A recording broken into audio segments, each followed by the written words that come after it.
All right, welcome everybody.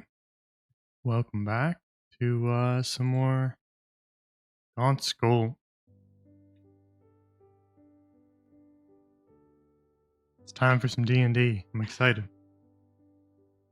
So, we don't have anything to talk about before we get started, so we can just get right into it. Just, launch right into our previously on. We got a DM inspiration from Just Hello. Thank you, Just Hello. I will use it.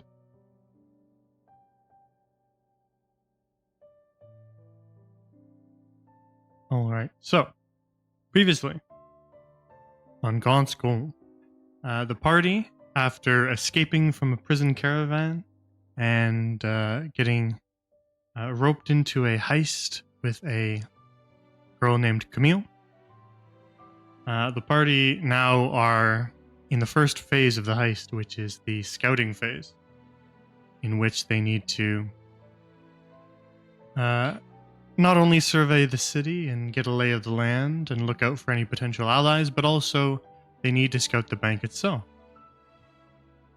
As Camille has only been as far as the lobby, and if you're going to rob a bank, you should probably know what the layout of the bank looks like. And so, after spending some time wandering the city of Marenhall and meeting several strange, unusual characters and picking up more side quests, the party has now decided to make their way on the hunt for a source of arcane energy in hopes of completing one of those side quests. they've forgotten about the heist entirely, and this is just going to be a matchmaking campaign now. They're just going to try to get these two Dragonborn together, and then that'll be the end of the campaign. Heck yeah. We found Anyways. something more important. Anyway. Let's. Oh, I was muted. I was muted on that screen, but not on the other one. All right. So they left off at the Candletree Archives after speaking with some of the scholars who work for the consortium and learning that in order to find their arcane source of energy, in order to nourish the plants enough to grow some crystal berries for that Dragonborn Saphira, they will need to either find some sort of tonic or tincture to brew and till into the soil, or find some sort of plant to plant alongside the crop of berries in order to nourish them as they grow. And so they decided that they wanted to travel over to Merchant's Round again and see the things that they hadn't seen last time. Stop by Rembrandt's Parodies and take a look at the tea shop as well, as they'd heard about an odd fellow milling about in the tea shop. But I believe they also said that they wanted to take a stop in St. Hawthorne's Abbey. If only just to see it. You tell me why you wanted to go there. I don't remember. Well, but I know at least Sarisa would be interested in checking the place out. But I don't remember if anybody else like wanted a good to enough go. reason. Okay. Oh, okay. It just got real emotional there at the end of the last one. So. So, where we return is to the exterior of the Candletree Archives. We return immediately to the real emotional moment. Where Kagox was having a moment of memory and dwellings on the past, as some information uncovered in the Candle Tree Libraries threw him for a loop. But with the support of his battle sisters, they managed to make it through it and press on. So as you guys, it's kind of past morning now. We're approaching midday. So as you guys kind of collect yourselves out front of this statue of Spell Mother Hana, what would you like to do?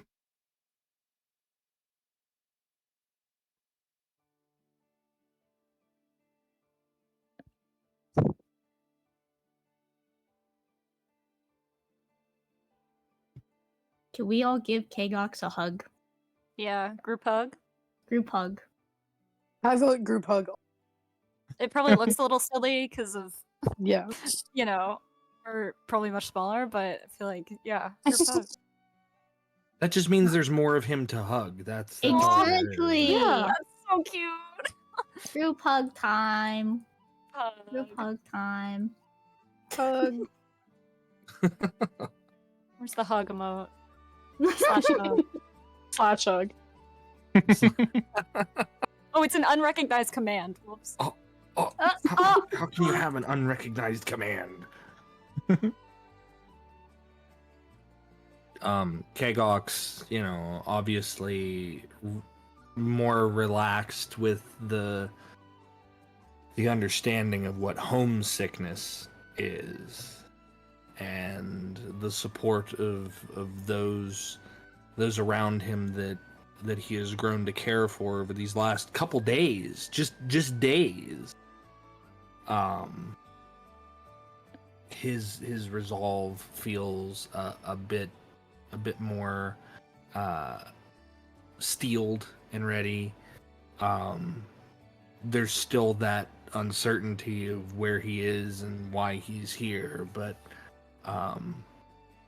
he knows that if his fate is intertwined with Anthena and Leah and Cerisa, then, you know, he's going to make sure that their task is completed and that we will stay on task. And he hugs them all back. With his big old arms, he just picks you all up and he squeezes you. Oh my God. Beautiful. Beautiful. A hug from Kagox could fix me, I think. I need Real. that IRL. That would be so perfect, I think.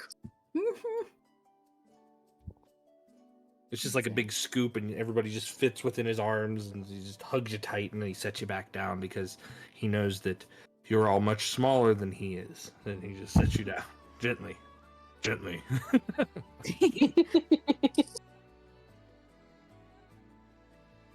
Oh, Oh, beautiful. I forgot that Elspeth is over there. She's watching this whole thing. Yeah, watching all of this happen. She's just like quietly sipping her tea. Wow.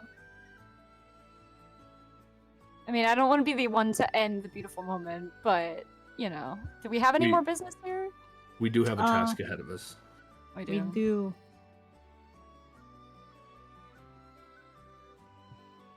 Yeah, I think. Or we're going to the Abbey next time. Or I think that's on the way to the merchant. Yeah, I think the Abbey's on the way to Merchant's Round, I believe. Cool. Should be. Unfurl your map. Ah, yes. I wonder. Yes. I just have this thing in my back pocket. Like, how big is this map? It's not that big. It's just a Okay. map of one city. Big enough for us to Fair enough. draw on down at the bottom. Yeah. Plus, you have a lot of pockets now. That's true. I have. Yeah. How many pockets do you have now? So many. Oh, I It's think a there's like. dress with pockets. Yeah, it's a dress with pockets. Yeah. But yeah, I can make the pockets disappear, but still hold things. So. Dude. I'm so jelly right now, man. You can get Alright. one. We can go back. Nice. Heck yeah. So you make your Sorry. so you make your way along the kind of dirt path that leads up the road, and eventually pass by the steam house. You can actually over the building see steam kind of rising up in the distance as you make your way past it, and then you cross over one of the bridges along the main canal of the city, the canal that cuts the city of Marenhall in half. And as you pass over the bridge, you can hear water rushing below, as there's sort of a bit of a waterfall off to your left. And this part of town is sort of tiered into the hillside. There are stairs that sort of rise up along those hills as each sort of section of the city rises up along this cliffside. And so as you are traveling through this part of the city, you're actually literally going higher, climbing higher and higher. But you don't have to climb too far, not too many stairs to reach the Abbey. And so as you wander along the street, you see in the distance, off to your right. Actually, hang on. First things first, let me copy you. I always forget that I gotta do that first thing. Always thinking about a million other things and I forget to copy you.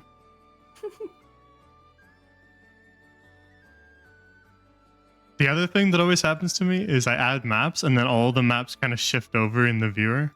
And then I lose track of where they all are.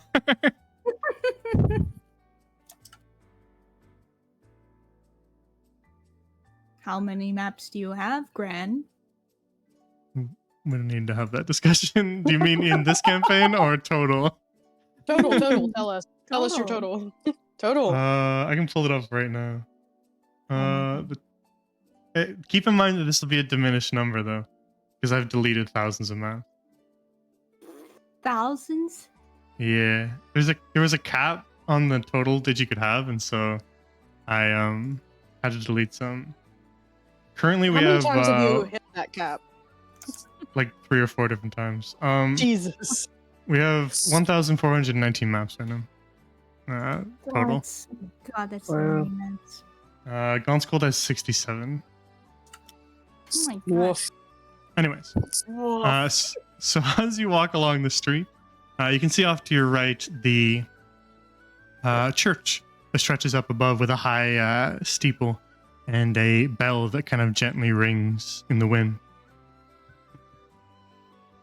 As you walk along the road and look off to your right to look at the church and its yard, you can see that sort of back behind the church, there's a little fenced-off garden nestled in there that isn't accessible from the street, but might be accessible from within the abbey itself.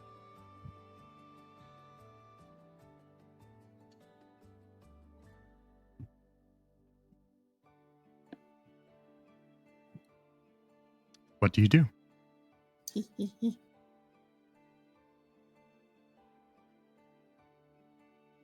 Sarisa is excitedly walking, or maybe scampering Ooh. ahead.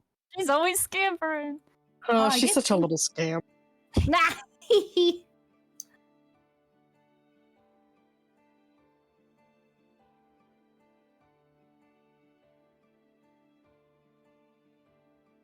She'll be like peeking and she'll look at the others and be like, oh, do you think they're having service right now? Oh, I don't know actually. What time is it? Like, is it midday-ish? Just before midday. Okay. Ugh. I don't know what time they hold services. Not today. Oh, okay.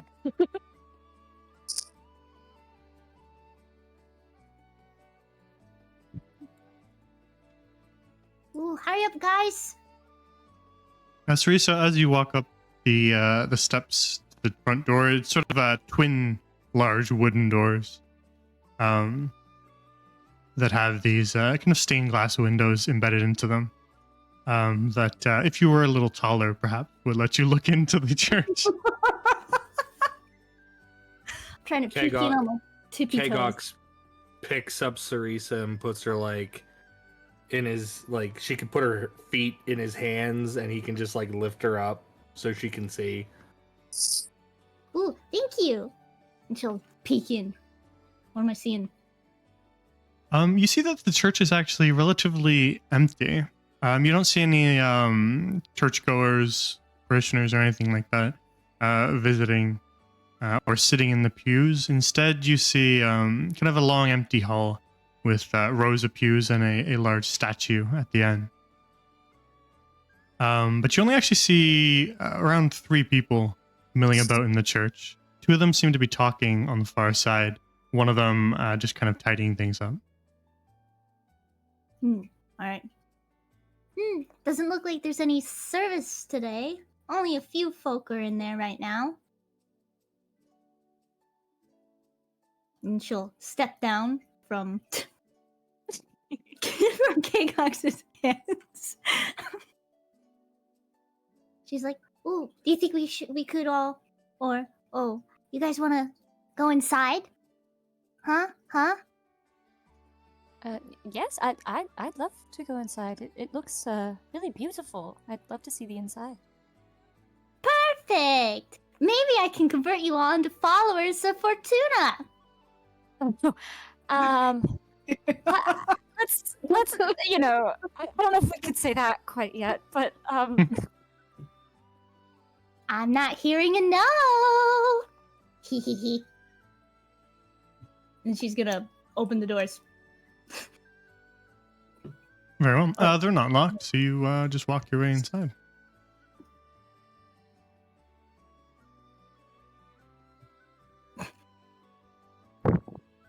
All right.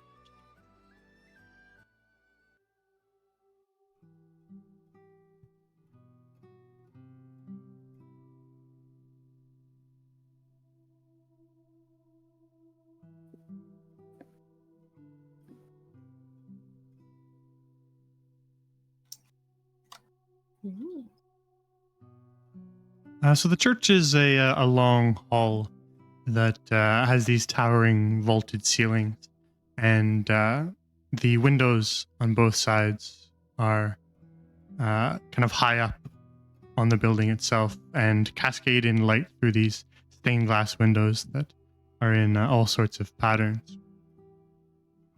You can see a statue on the far side that is in the shape of a woman. Her face is kind of almost like semi-featureless. There isn't too much detail there. But behind her, kind of stretching out from behind her back, is what appears to be a wheel, like what would be at the helm of a ship. Ooh. The 2 people that you can see that are talking to each other are both tieflings. One of them wearing religious garb, the other a rather fine-looking suit. And the woman who seems to be tidying up is wearing religious garb as well, nuns' garments. What do you do?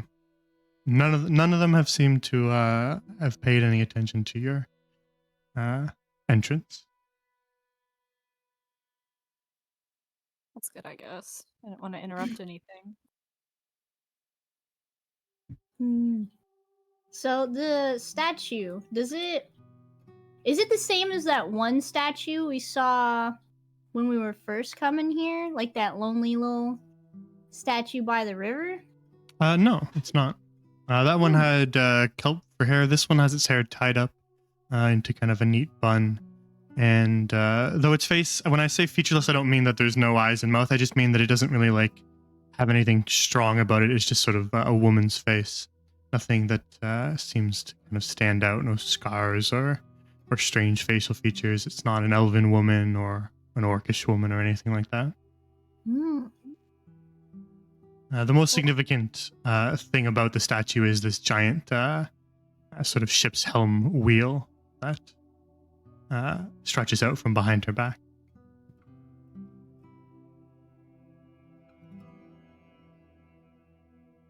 Are these little like books that are on the pews? Are they kind of? Is that just like like the Scripture? Yeah. Yeah, scripture. Okay, all right, cool. I'll pick this one up here over here and like leaf through it, see what's going on. Yeah, you leaf through it. It's in common, and it describes worship of the deity Fortuna. I figured. And within that, you read of the wheel that represents Fortuna, Fortune's wheel. Cool. I'll show it to Cerisa because, of course, I know she'd be interested. Ooh, ooh, ooh, ooh. Yeah, I'm gonna grab it with my little mitts. Ooh, ooh, ooh. You leafing through it too, Sarisa? Yeah. So it's a lot more formal than you've ever seen in regards to people referring to Fortuna. A lot of what you might have heard of is more kind of how sailors might speak of it, and sort of how one might colloquially refer to a lady luck, right? But this is a little more like kind of like written scripture, so it's kind of a little more orthodox than you imagined before. And so you read about why specifically they relate to the wheel as a tenet of Fortuna, and how the ship's wheel in particular, representing a wheel of fortune in the sense of a ship's helm, represents the fact that one can try to wrest control of their own fate through their luck. But in spite of all that, you're still at the mercy of the waves or the ebb and flow of fate. Ooh.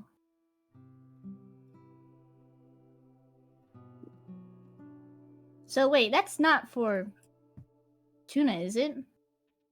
That Yeah, that's- statue? Absolutely. Oh, it is? Mhm. Dude, I'm in my element. Maybe. Let's go.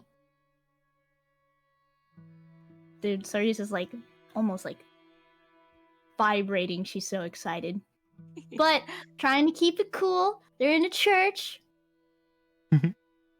And she's like looking at everyone. She's like, guys. Let's sit down and pray.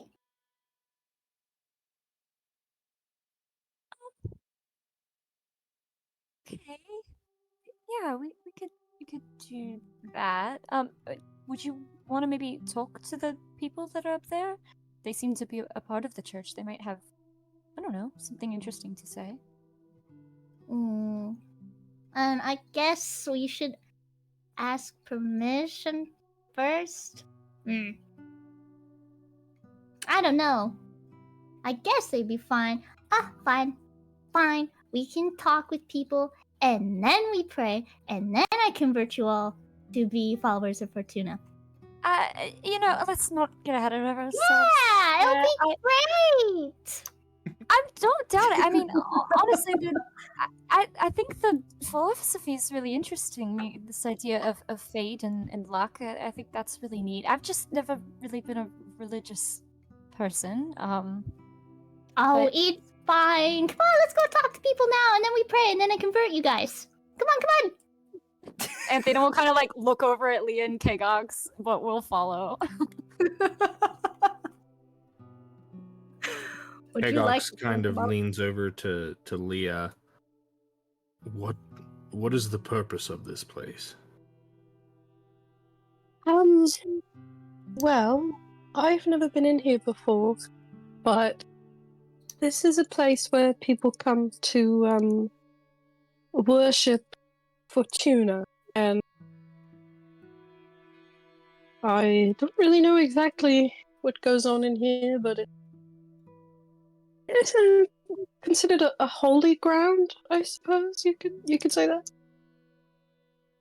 So the gods come here and commune with mortals.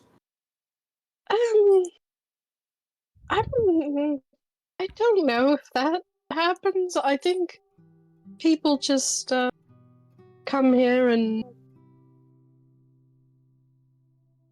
pray. I think to their god. In which case, this would be Fortuna. For whatever it is they are hoping for guidance. Can they not guide themselves? Well, you would think that, wouldn't you? Everybody's a little bit different. I think some people just need something to, or someone to place their trust in, rather than just shouldering all of it themselves. And they need a building to do this. It gets you in the mood, I suppose.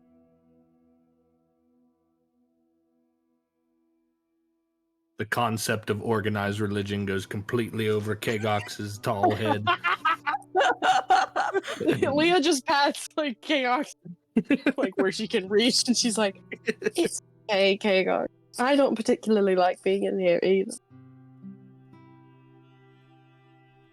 But this makes Sarisa happy. And he points, and you could probably see the smile on her face from where he's at, right? Dude, she's so giddy. Probably like an ear-to-ear smile with her. Pretty much. And she's like shaking almost. Like a little excited chihuahua. It's like she's had coffee. Yes, kind of. She's rather excited, although I'm not surprised. It seems as though she worships some Fortuna. I mean, it seems, but it's kind of obvious. She mentions that name a lot, yes. Yes, she does. At the end An of every elephant never conversation, I forgets. think. She does like to talk about Fortuna. So I think this is probably an important place for her. And I'm willing to I will sit, and he looks for a place to sit, probably over here. I'm picturing Leah will Chaos also in a sit. view, like comically small. Comically small. He Leah's just like, sits there, like Yeah. shoulders hunched, his knees like almost to his chin. it's like when you sit on the end of a seesaw and one side goes way up.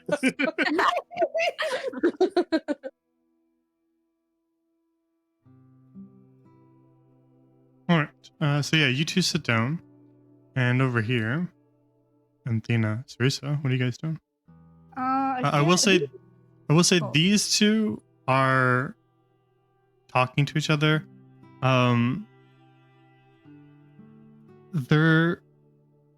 They seem to be kind of like making an effort to not like speak too loudly. It is a church, after all, but also the conversation is actually a little heated. And so even though they're attempting to kind of stay quieter, it actually is a little louder than perhaps intended. The woman in particular seems a little more heated than the man. Can we hear anything, like pick up on anything that they're saying, or is it too kind of hushed? Make a perception check. Ooh, let's Come go. on, please. 18. All right. Reception.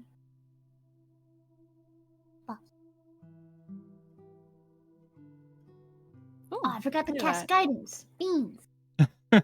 Well, you can just do it right after too. Oh. It's a separate thing anyway, so you can just do it right after. Yeah. Okay, and then bop. It's a 1d4 bop. Let's go. Ooh. So yeah, you both kind of like admire sort of the structure and architecture of the church as you sort of train your ear on the conversation subtly off to the side. And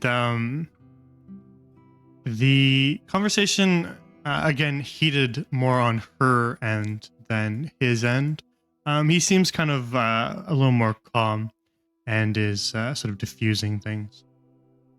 And the male tiefling says,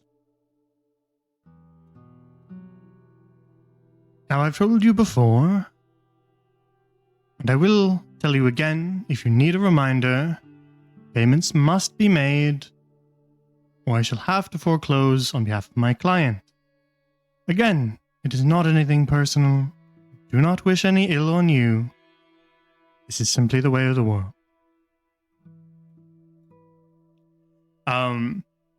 And the female tiefling says, I understand, but please, just a little more time. That's all we need, just a little more time. And the man cuts her off and goes, I've already given you several extensions. About as gracious as I can get. Again, I am under deadlines myself. I'm afraid I can't give any more extensions. If you can't pay by the end of the week, then, well, that's it.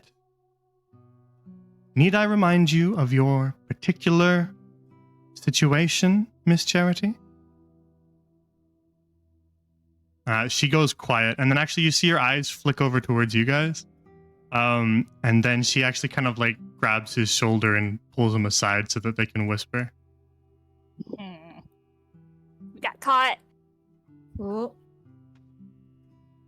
She still seems heated, and she's kind of like, low voice, kind of turned away from you, still kind of moving her hands a little animatedly.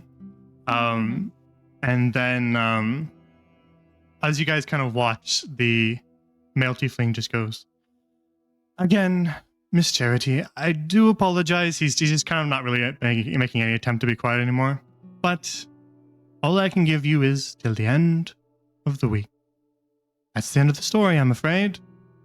Please do try and have a nice day. And then he turns to make his way from the church.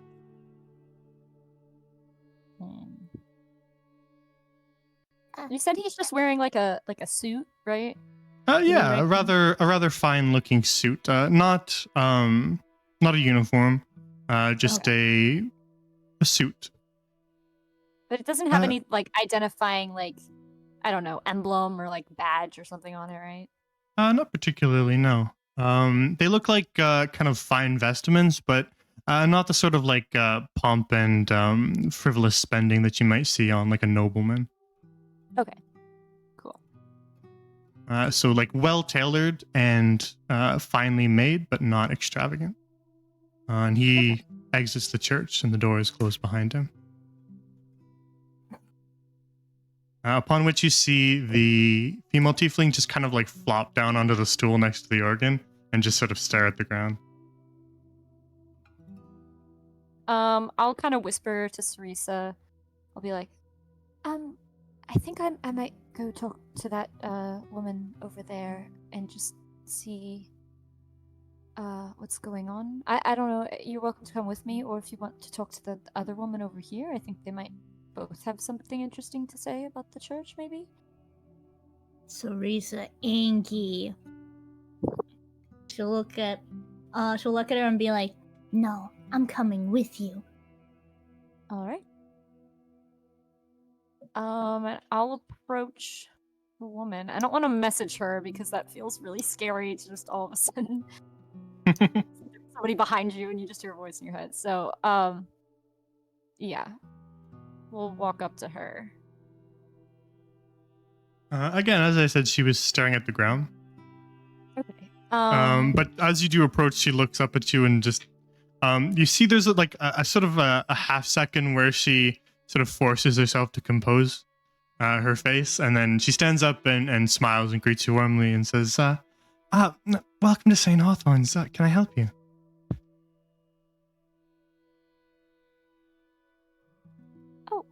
Well, we were actually just out sightseeing and, saw your beautiful church and just wanted to stop in, but, well, we couldn't help but notice the kind of conversation going on over here, and it's nothing to be embarrassed or ashamed of, but I was just wondering if, I don't know, there was anything we could do to help you out. She actually kind of like the purple hue of her skin like blushes a little scarlet as you say that you overheard the conversation, and then she kind of like puts her hand against her forehead and just goes, "Oh God, you overheard all that?" Not all of it. We weren't trying to be, rude or anything, but I just wanted to make sure everything was okay. It seemed like it was maybe a bit of a angry conversation, and just wanted to make sure nothing else happened. Well, you needn't worry yourself about it. It's St. Hawthorne's business. Just money problems is all. But this is a house of it is a house for Fortuna, right? I didn't make that up in my head. It is. Okay. But this is the house of Fortuna. Excuse me. My name is Sarisa, and I am a follower of her Lady Luck. And this is my friend Anthena, possibly soon to be a follower as well. But that's besides the point. I don't. Okay, Well, it's nice to meet you. She shakes your hand, Teresa, if you let her. Yeah. And says, "It's not every day that we get devout followers in here. What was the reason for your visit? Did you want to say a prayer or visit the gardens or something?" Well, and she'll like look at everyone, right? It's may or may not be trying to, get some more followers for the lady. It's like, well, we're all new here, and I was very delighted to find out that this place is a house of Fortuna. I thought I could, take every one of my friends in here and pray, but it seems that the Lady Luck's house was struck with misfortune.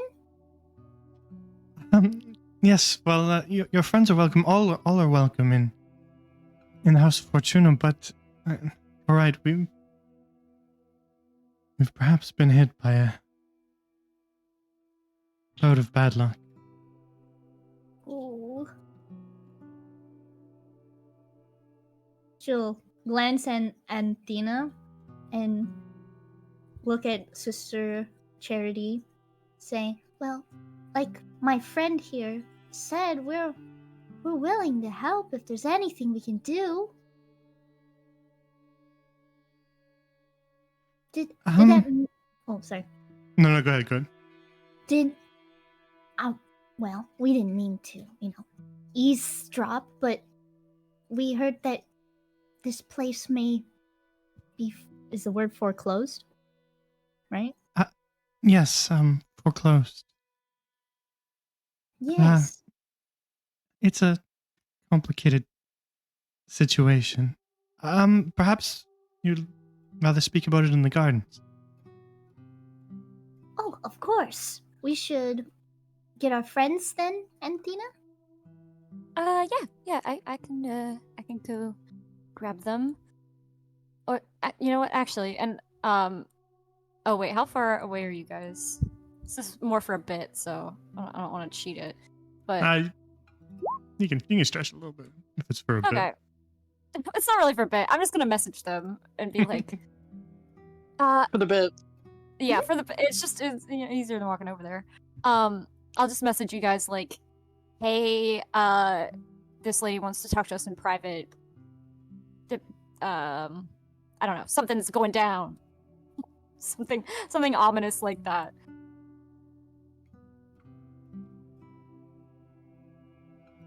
Something ominous. Yeah. I don't know, a little bit of intrigue, trying to get you guys interested. It's probably not that exciting, but if you think something exciting is happening, you come talk to us in the gardens.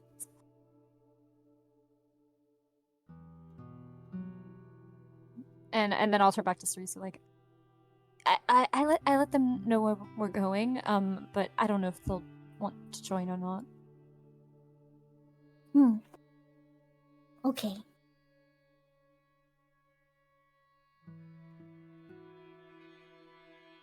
It's just this way then. She gestures towards the door here.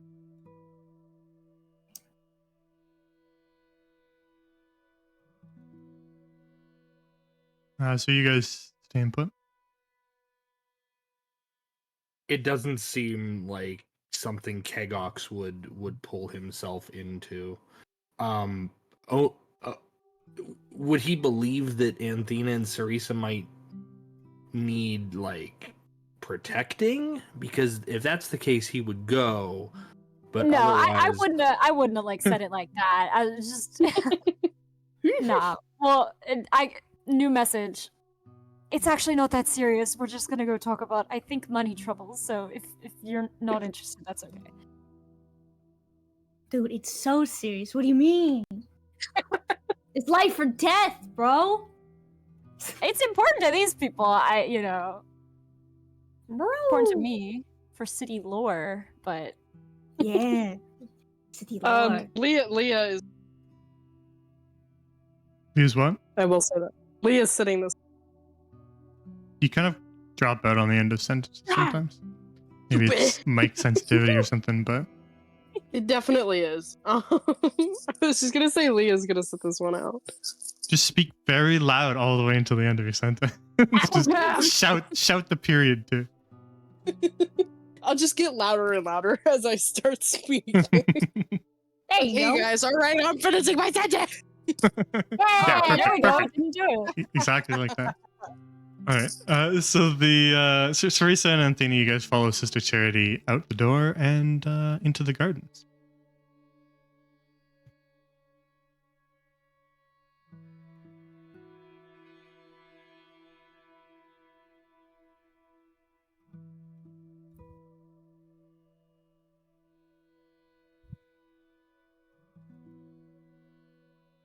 Oh no, he's hot.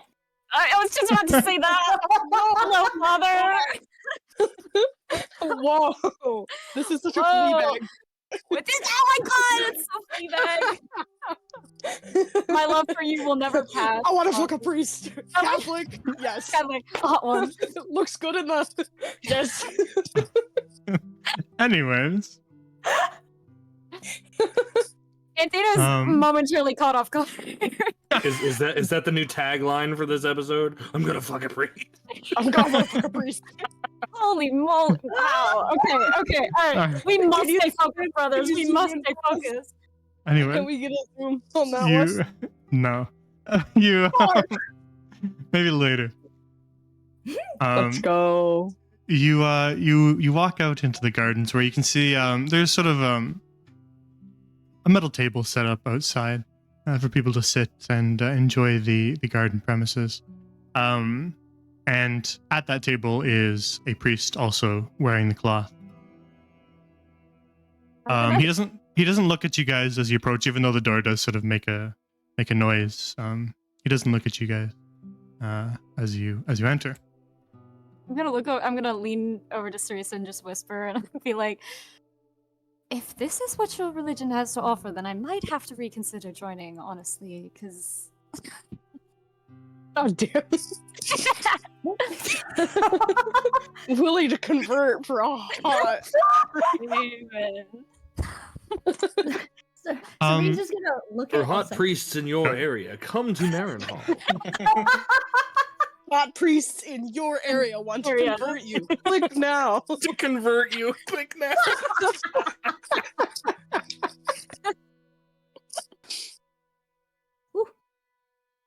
Anyways, as you guys walk out a little bit into the gardens, Sister Charity making her way kind of over towards the benches on the far side of the gardens. And Tina, you glance off to your right and you see that the garden actually serves a dual purpose as a graveyard. And there are a couple gravestones on the far end. Can you make a perception roll for me? Both of us, or No, just you. just me? Oh, Mhm. Oh, that's so scary. 18. oh, let's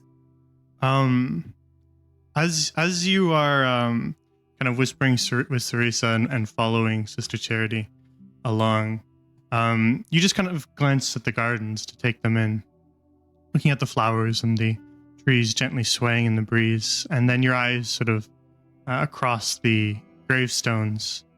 Most of them looking rather old and fairly worn away by time. The text on them barely even visible, but one of them just kind of catches your eye a little bit. I'm assuming I can't read it from here. Not quite, but you feel like there's something familiar about it. Okay. I'll kind of lean into Sarisa and to Sister Charity. I'll just be like, I'm so sorry. Will you just excuse me for one moment? Of course, of course. We're just going to sit down over here. You can join us when you're ready. Okay. Yeah. She kind of just rushes over. This one here. Okay. Yeah, you make your way over and kind of kneel down to examine it a little closer. Upon which you are able to read the engraving on the gravestone. And it reads, Captain Lucian Goldenheart, scoundrel and friend. Oh my god, Jay, why'd you do this to me? Oh.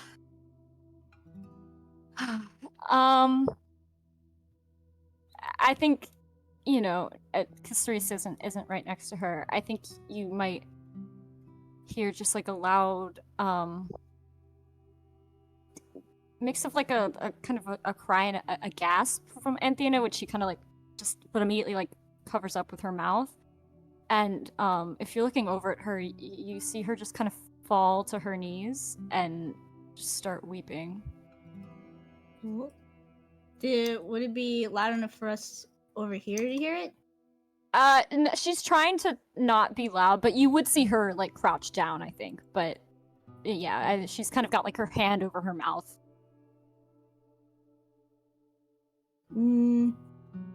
I think seeing that, Teresa's gonna immediately stand up, be like, excuse me for a moment. Not There's, to like, worry. Tend to your friend if you need to. I'll be Yeah. here. And she's going to scamper. I can only think of scamper. Over. Slither. Scuttle.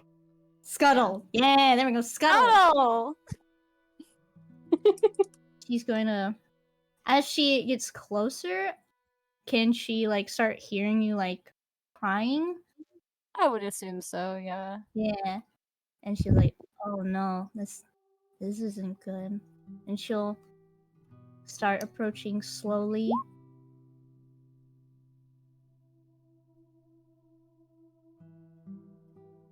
And she'll look at the grave. Yeah, it's a grave.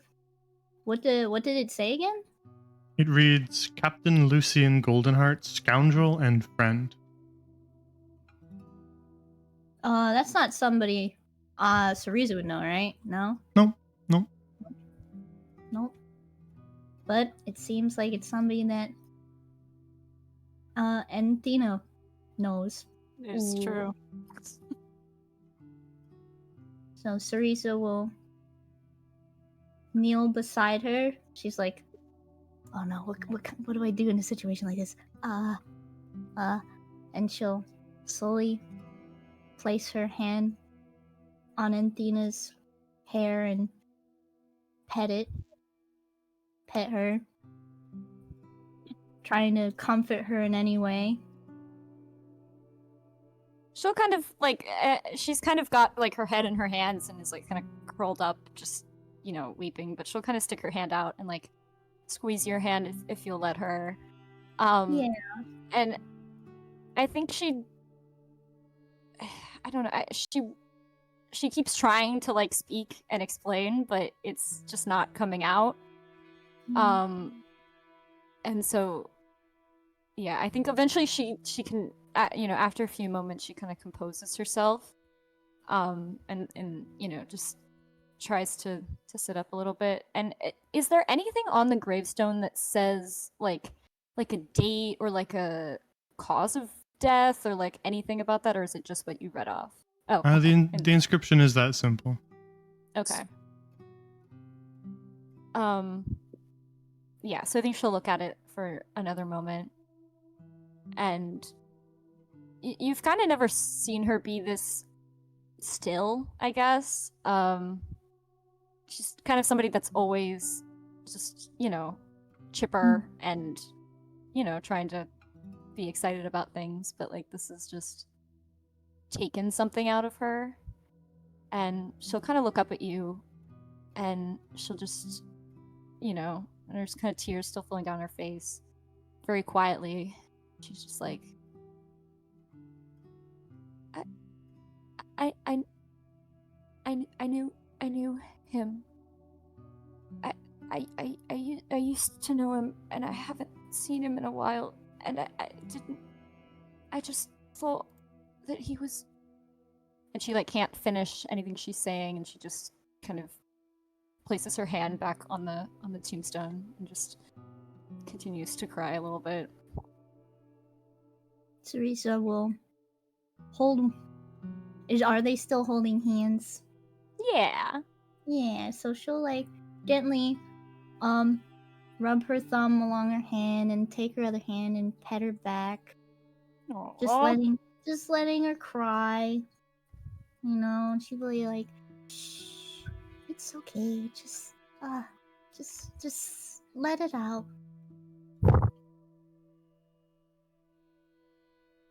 And yeah, I think she has to stay like that for a little while. I still want to talk to this woman though, and I also want to find out more about why in the world he's here. So we can just speed forward to that. But are these flowers over here, like by the trees? Yeah.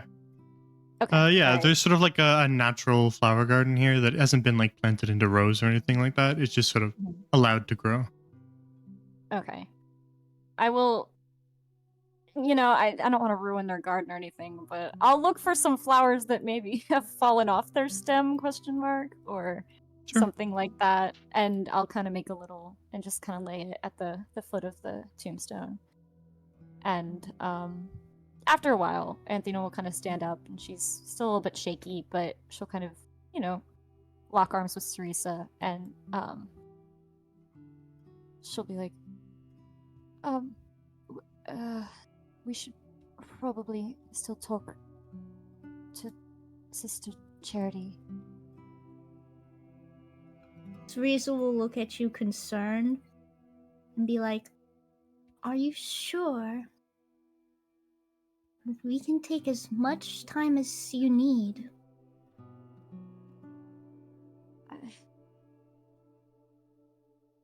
I don't think. I don't think waiting will do anything. I just want to find out what happened. Yes, they might know something, you think? Yeah.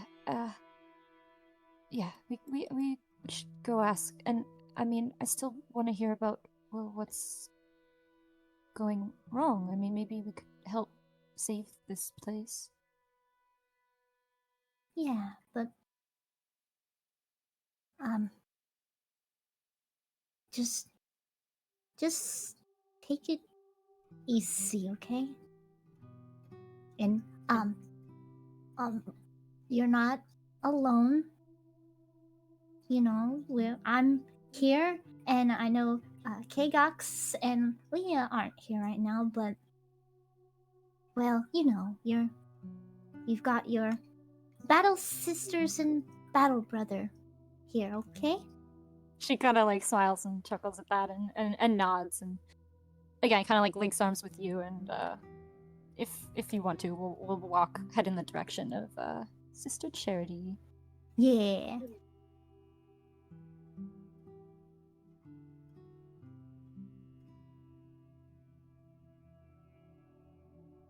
I will say, Anthena is a little more sort of preoccupied by the knowledge she just gained. But Teresa, you actually noticed that one of the other gravestones also hasn't been worn away. Oh yeah. And is still readable. That one reads, Templar August Devonshire, stalwart protector even in death.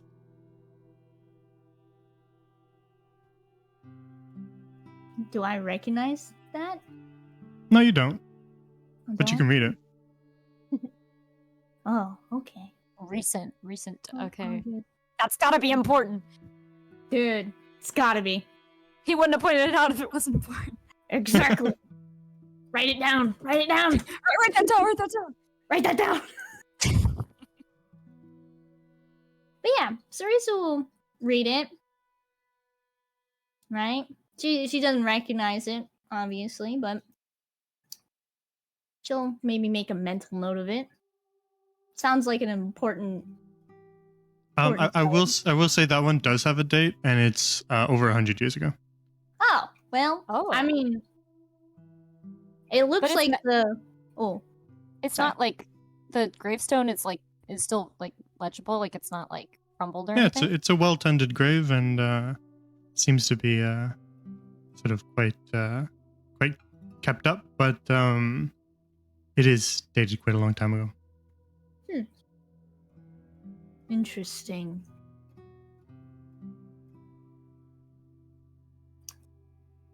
Yeah, we'll keep making our way over. Back to Sister Charity, right? Yeah. Arms linked. Yes. Taking a little stroll. Double scampering, one might say. Yeah, double scampering. You make your way back to Sister Charity and sit next to her on the bench. Cerisa will make sure that Anthena sits first. Aww. Very kind. Is there enough room on the bench for the three of us? Yeah, okay. Yeah, it'll be fine. Okay. Well, Teresa's tiny. It's true. wait, how tall is Teresa canonically? She's I'm pretty sure 4'11". Oh my that- gosh! Is that with horns or without horns? I thought with Dude. horns. Dude, she's trying to make herself look taller with those horns. True. No, it's without the horn. She's 4'11". Gotcha. Aw. So little. Dude, she itty bitty. Right? Let me Uh, see. I'm gonna double check. Yeah, 4'11". Sister Charity looks you kind of up and down, Anthony, and just says, "Are you all right, dear?"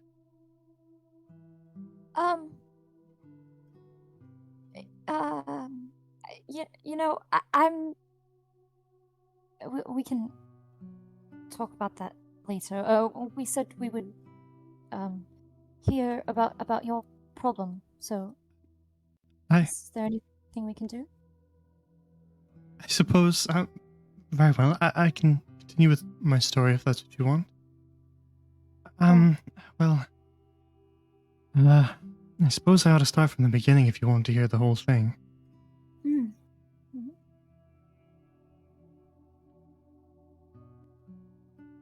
Well, there was a time back a few years ago when there was a fire in the church. We quenched the flame, but it did damage a significant portion of the grounds, and well, repairs are costly, and well, churches survive on donations from the constituents, and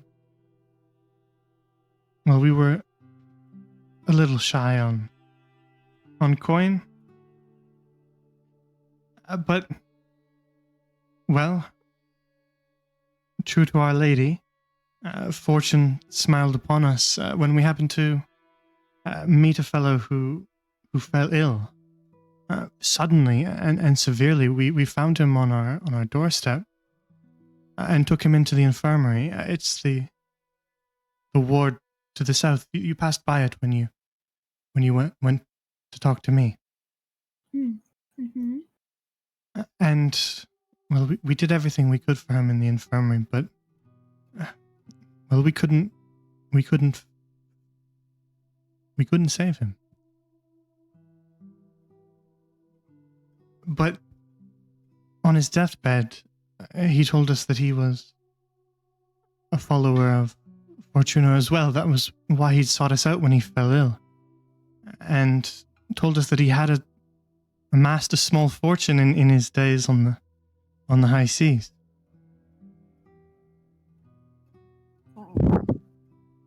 I think Anthena's eyes kind of go wide at that, and she'll just kind of blurt out, like, I'm sorry, what was this gentleman's name? Lucian Goldenheart, the captain, Lucian. Okay, And, yeah. and though we couldn't save him, he didn't blame us for it. When he saw the damage to the church, he pledged his last remaining fortune to go to the repairs for us. It was an act of charity that I've very rarely seen. And, shortly after that, he passed. He's buried just over there. But perhaps you already saw that. Athena kind of nods and looks down at her hands and just very quietly goes, he was ill? He showed up to our front door, as I said, sort of suddenly and violently ill. We asked him about what he'd experienced, if he'd met anyone who'd seemed ill, or if he'd eaten anything, and he didn't have any information for us, just that he'd suddenly become like this. And, our healers did everything we could. Brother Alexander over there worked away over him for 3 straight days, but it didn't do any good. We couldn't save him.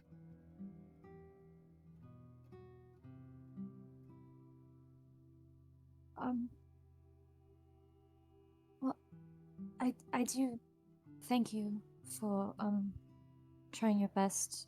I'm sure that was it's much appreciated. And you're saying he gave you, he left his fortune to you to make the repairs to the church? Yes, he left us the fortune he'd amassed in his days on the high seas. Well, I will be honest with you. We knew that he was a pirate, but we weren't going to turn him away for such a silly thing like that. Not when he was so ill.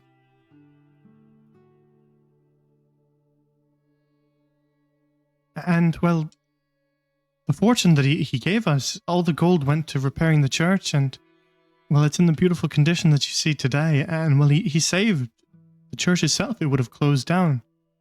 And, we thought that he'd saved the church, and for a time he had. Until recently. Recently? Yes, a few months back. We got a letter in the church mailbox out front. At first, I just thought it a wrong address or something, but I opened it and I read it, and it spoke of the nature of the gold that we received.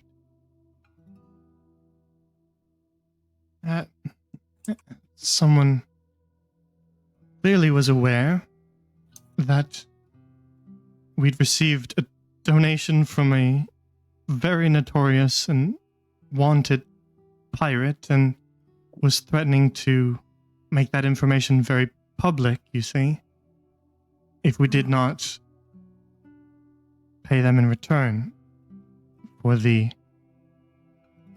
effort of keeping it secret, if you will.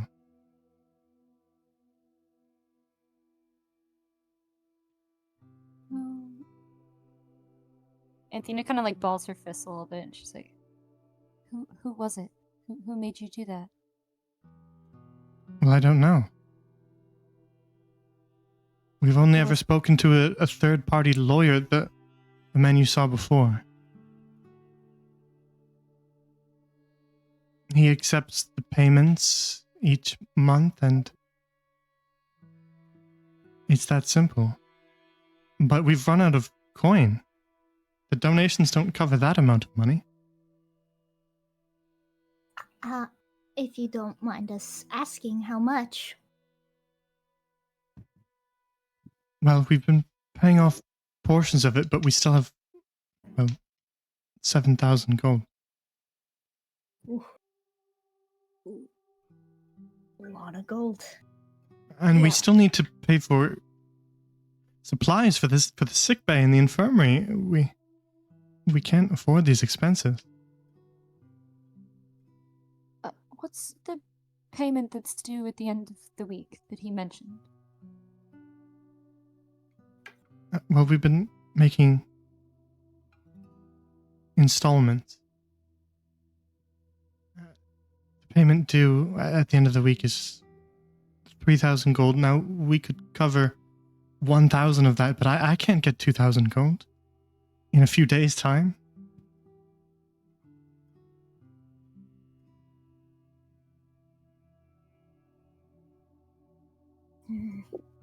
So wait, this is like basically blackmail?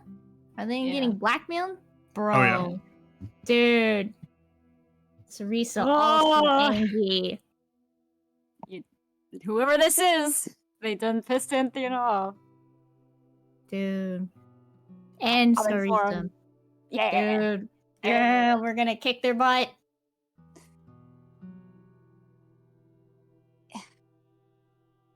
Anthena's kind of quiet for a moment, and she'll look up at Sister Charity, and she'll just be like, yeah, I don't know of a way to get 2,000 gold by the end of the week, but there has to be some way around it.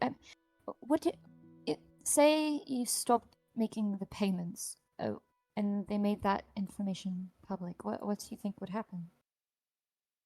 Well, I'm not sure.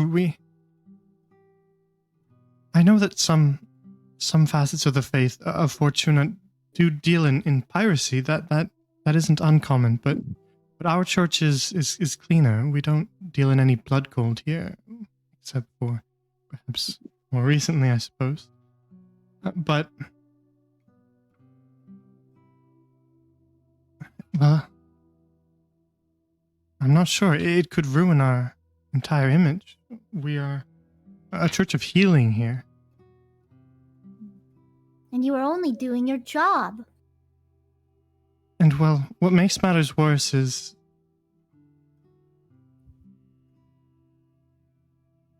for someone to know all this. I'm not even sure how that's possible. Yes. That is strange, isn't it? To not only know the nature of the gold and everything that happened, but to blackmail us over it, it speaks to a very connected person, and I fear that there might be worse retaliation than just public image, if you will. I would worry about that too. The kind of people to possess knowledge like that must be capable of certain things of their own. So I think you're wise to want to avoid any kind of confrontation. I agree. Do you have any information on the man that comes and collects the funds? I mean, I know you said he's a third party, but does he know his name or where he lives or who, like, what his, I don't know, Well, anything about him?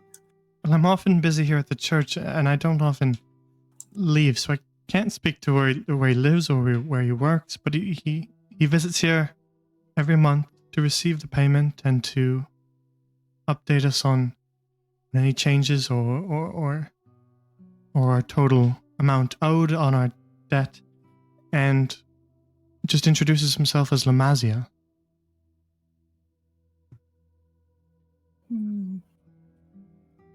Is there anybody that has, more conversation with him, or might have more information about him and who he is?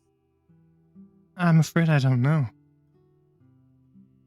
I've only ever seen him when he visits the church.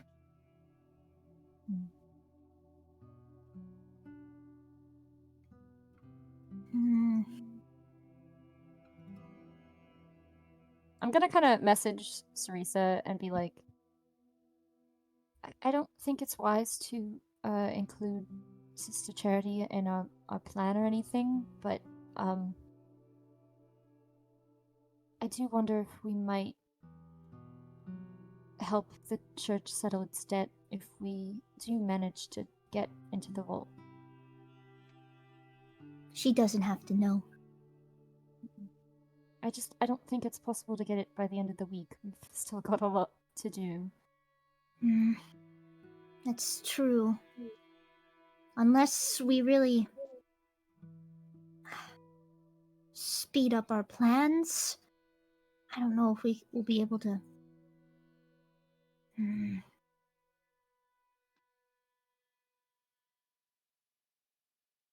And it this is not a message anymore, it's out loud. She just goes, well, then we're just gonna have to take it up with the people who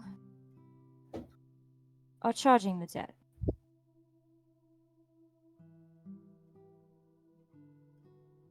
I would advise caution. Well, we don't know each other too well, but the sort of people who have these sorts of connections are not folk to be trifled with. I would advise caution if you're going to look into this, lest they become aware that you're looking into it.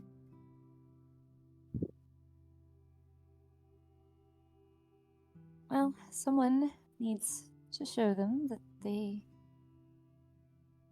can't go about like this and blackmailing a church is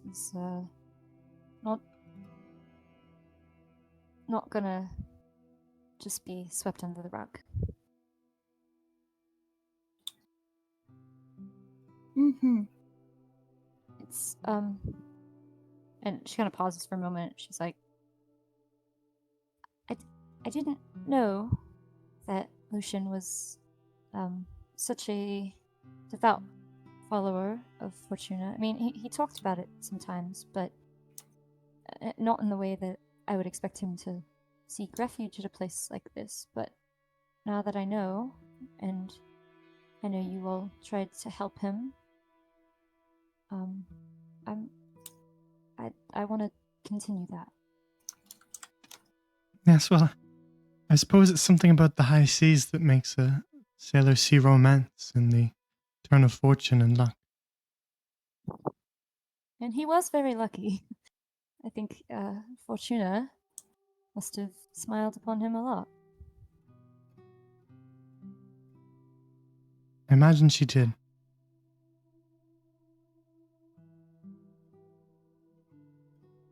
But I don't mean to keep you with my problems. I imagine you're busy with problems of your own.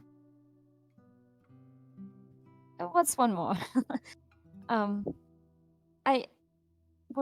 We're gonna try to help you. I don't really have a plan yet or any idea of how to get 2,000 gold by the end of the week, but I promise we'll try our best.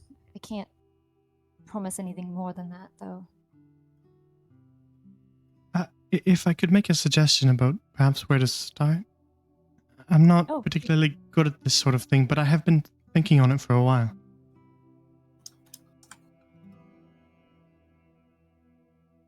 Yes, go ahead.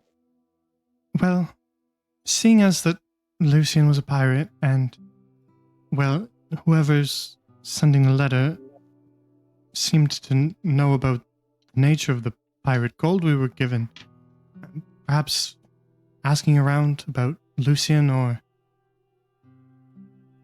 just talking to pirates. I'm not one to go down to the wash, but I do know that they hang around down there.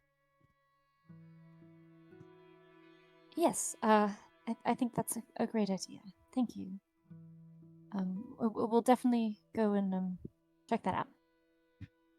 If you do go to the wash, would you tell my sister hello? Oh, what's your sister's name? Poetry. Oh Knew my it. god, I I knew knew it. it. Knew it.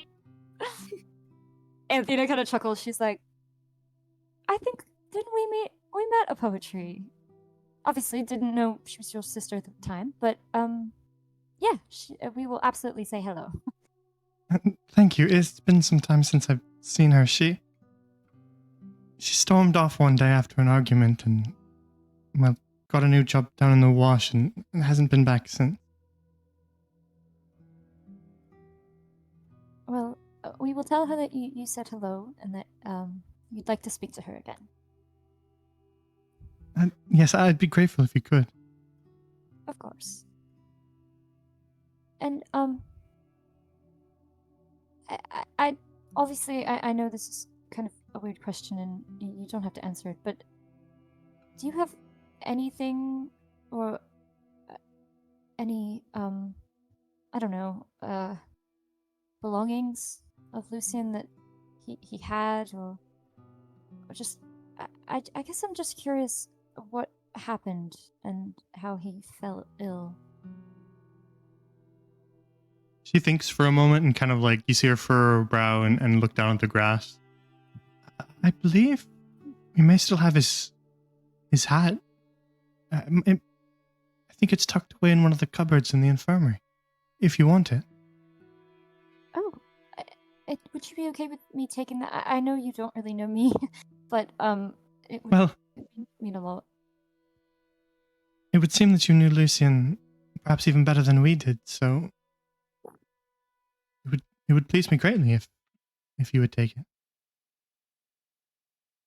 I shall.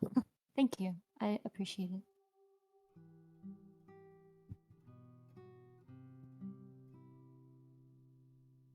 it. But again, I won't hold you any longer. If you do hear of any news, please do come back and see me. We will, for sure. Mm-hmm. And thank you again for, well, even just for listening. And if you're able to help, then thank you as well for that. Yeah, we're gonna do our best, but I mean, you don't deserve to have this place, which does so much good, be taken away because someone is trying to exploit it for your own gains. I mean, it's not your fault the money comes from dubious means.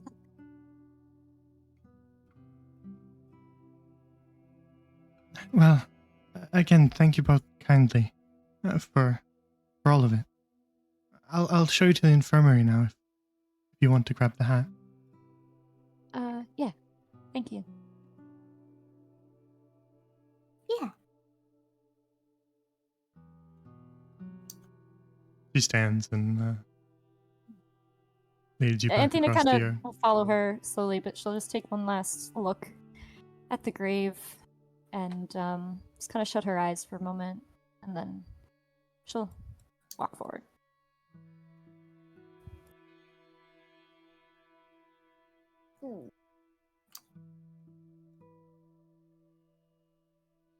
As you make your way back into the Abbey Chapel,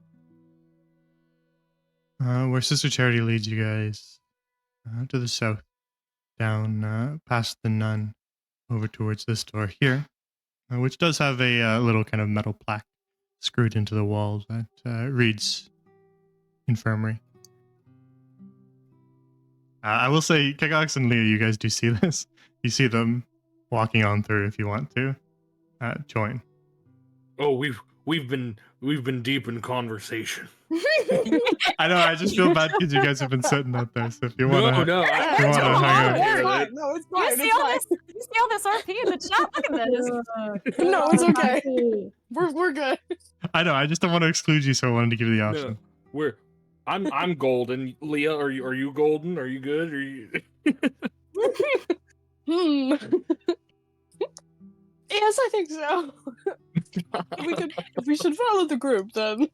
Yes, yes. I suppose, yes. Yes, I suppose. Yes.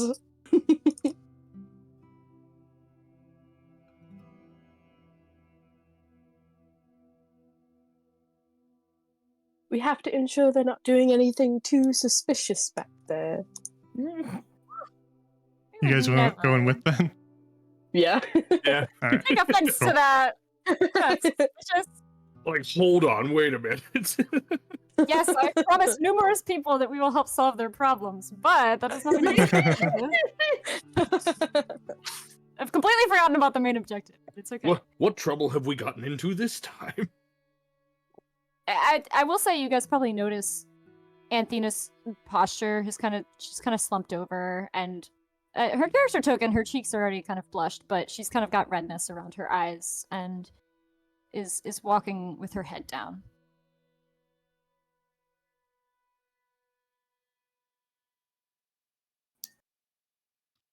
Sister Turd leads you through the infirmary, which thankfully is mostly empty. There aren't too many people who are ill or otherwise. And she leads you all the way across to some large cabinets that you can see stocked up with all sorts of different little tinctures and potions and flasks full of varying liquids. Some kind of filled with leaves and some filled with churning, bubbling liquids, and just kind of everything under the sun that may relate to herbalism and alchemy. Do And any of she, this is, oh, ahead. sorry. This is just completely random. Do any of them look similar to that mysterious potion that I have from the attic? No, Okay. Alright. but you can make a we'll say like investigation or arcana, whichever you're better at. If you want to like just quickly scan everything on this shelf. Yeah. I'll do Arcana. They're both the same, but dirty 20. Ooh. Yeah, you quickly scan the shelf and you see a lot of alchemical components here. Just sort of pouches and little wooden boxes and things like that. So, were one an alchemist, this would be quite a haul. But you also see a couple potions that kind of catch the eye, not just healing drafts, healing potions, of varying sizes and potencies.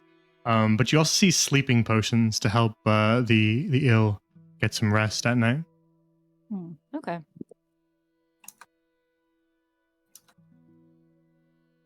Sister Charity bends down and rifles around in one of the bottom drawers and pulls out a slightly dusty tricorn pirate's cap. And Anthena, she brushes the dust off for you and then holds it out to you. yeah, Anthena will take it and she kind of like, puts her arms around it, and just kind of traces her finger along the edge of it, and is lost in thought for a moment, kind of lost in memory. But after a moment, she'll look up and she'll just, with kind of a sad smile on her face, she'll just be like, "Thank you, very much. Even though Lucin now, is no longer with us, I am glad that he got to spend his last few days in the company of such kind people like yourself."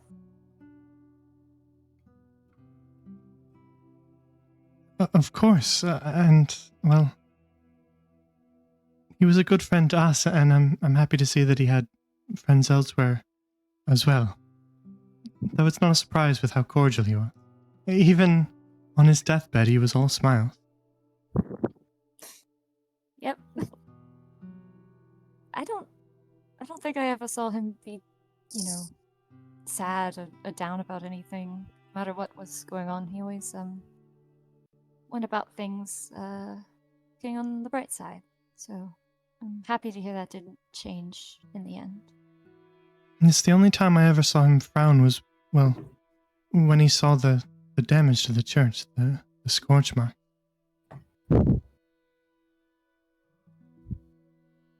That makes sense. And I'm glad that it could be remedied. Seems like a good use for his money. And we're grateful he felt that he should donate it to us. Even if it's caused this trouble now, I'm still forever grateful for what he did for us. Even if the money itself wasn't collected in what some might call the most honorable means, I should tell you he was a very honorable person. I mean, his path in life was certainly not clean, but he was always a kind-hearted person. I mean, I'm sure you know that after seeing the charity he did. So Yes, I saw that in him myself. As you're talking, actually, the one patient currently in the infirmary begins to cough, and you see kind of Charity shift her attention, and she hurries over to kind of start to pat her on the back, and you just kind of hear as she's moving away, she just goes, "No, Elodie, it's all right. Just cough it up. It'll be all right. Just make sure you take deep breaths." Just kind of soothing her as she's coughing. Aww. And then she turns back towards you guys and says, "If it's all right, I need to take care of this. You can find your own way out, yes?" Yes, yeah, absolutely. And I promise we'll come back with updates whenever we get them. Our doors are always open to you, whenever you wish. Thank you. And she kind of gives her like a bow, kind of curtsy, and will swiftly turn around and walk out. What do you do with the hat? Oh, I take it. I'm just holding it. I don't Okay. I don't put it on yet, but I'm just kind of holding it, close to my chest. Very well. Can I like make a perception or some sort of check on the sick patient here? Yeah, what are you trying to look for? Just generally perception, or like is there something specific you're looking for? Curious. Would I be able to maybe tell what's up with her? You could walk over and make a medicine if you wanted. Yeah. Okay. I won't get too close because I don't want to be Um, awkward or anything. Just a random person standing at your bedside. while Just you're like, sick. hey, what's wrong with you? Hey. Can you share with the class? Let me look at you. I will say you you got do the plague? you do see the obvious without needing to make a perception roll. You can make a medicine instead, but you do see the obvious, as it would not be much of a perception roll to see this. She's wearing a maid's uniform. Mm-hmm. Interesting. We know a maid. We Oh my know. God, do. guys. Wait, it's all coming together. I don't know Dude. what yet, but something is coming together. It's the maid's plague. Beware. Beware. All right, a medicine check. Mhm. Okay. Oh wait, let me roll. Is it guidance? Roll guidance first or last? I'm It doesn't sorry, matter. Dan. It's just a It number doesn't being matter. added to it, so it doesn't matter if you go first or last. Okay. Okay. Let's In go. whichever medicine order check. you think of it. Let's go. Let's go, and then pop, pop, pop. Let's go. I will say to get like a thorough estimation of what's actually going on with her, you will need to get a little closer than that. You will need to actually examine her. Just a Okay, well- cursory look at a woman who's coughing won't necessarily give you all the information you need. It's just doesn't. gonna- Even if you are rolling high, you can't just sort of like telepathically understand what's wrong with her. You will need to actually No. sort of Yeah. All right. So he's just Approach. gonna like maybe cautiously come over. She's a healer. It's fine. It's not Yeah, weird. I'm a doctor. Okay. Maybe not a doctor, but she'll just smile, maybe awkwardly at the other two. Right? And look at the maid out of concern. Yeah, I'll say Charity is kind of checking her over. And so you kind of use that opportunity to get your own estimation. Yeah, You there sort of we go. watch Charity's little inspection as she's checking her over and making sure she's all right. She kind of, opens her mouth and looks down her throat and stuff to examine her. And you kind of get your own little glimpse as she's doing so.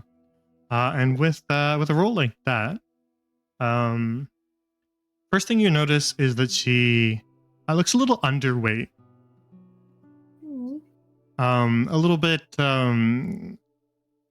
hard to specifically say malnourished without knowing her own habits. But she is definitely underweight. And you would describe her as frail from your estimation. She looks to be a rather frail girl. Other than that, and the cough that she seems to have, that seems a little more chronic than acute. It doesn't seem like she's sort of coughing anything up. It doesn't seem like she's sort of acutely ill with anything, like with a cough or anything like that. It's more of a chronic thing, from what you gather, as it seems to have lingered with her. And by the way that you see Charity kind of dealing with it, you estimate that she's been dealing with it for a while.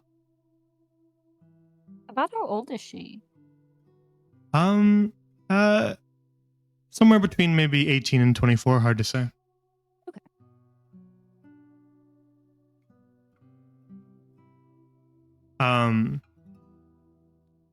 With a roll like that, you notice something very specific Oh. that you don't think is actually relevant to her condition, but your sharp eyes catch it, Sarisa. Ooh. So they. On her hand, just on one of her hands, sort of around the wrist, ever so slightly, there are little like flecks of burns.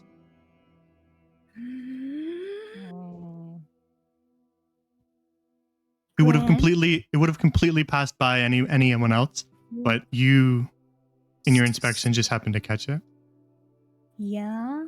Do I recognize these burns as per se made by water by chance? Like Yeah, boiling as you, Sarisa, since you, Rika, have sort of puzzled that out. Sarisa, as you turn that over in your head, you do estimate that perhaps the little sort of flecks could have been made by droplets. Oh my god. Okay. Teresa, it's on. You said it's on her. What? Her hand? Yeah, sort of just above her wrist, kind of around her wrist. Hmm. Okay. Teresa softly will maybe. She's like maybe speaking to both of them, right? And she'll be like, "Oh, where did these burns come from?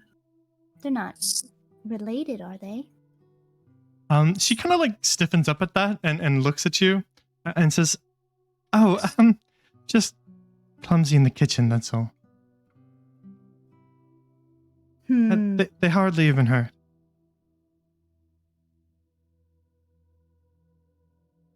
Oh. I don't. Cereza doesn't really. Believe her. Something just feels weird. Because she remembers a certain somebody else that comes to mind who has similar burns. And she might look at she'll look at Sister Charity and be like, excuse me for intruding. I just couldn't help myself. You know. Not to worry. The way that you watch, you seem to have an eye for medicine as well, yeah? I'm a healer. Yeah.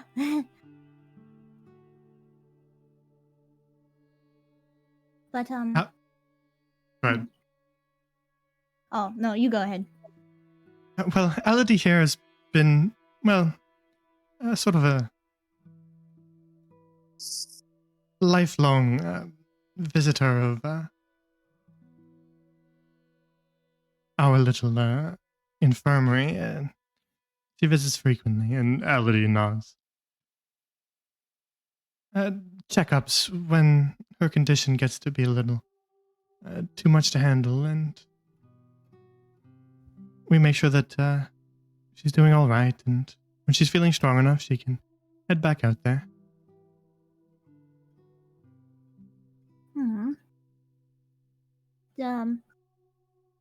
Oh, I don't mean to pry, but do you know what's the cause or what is ailing her?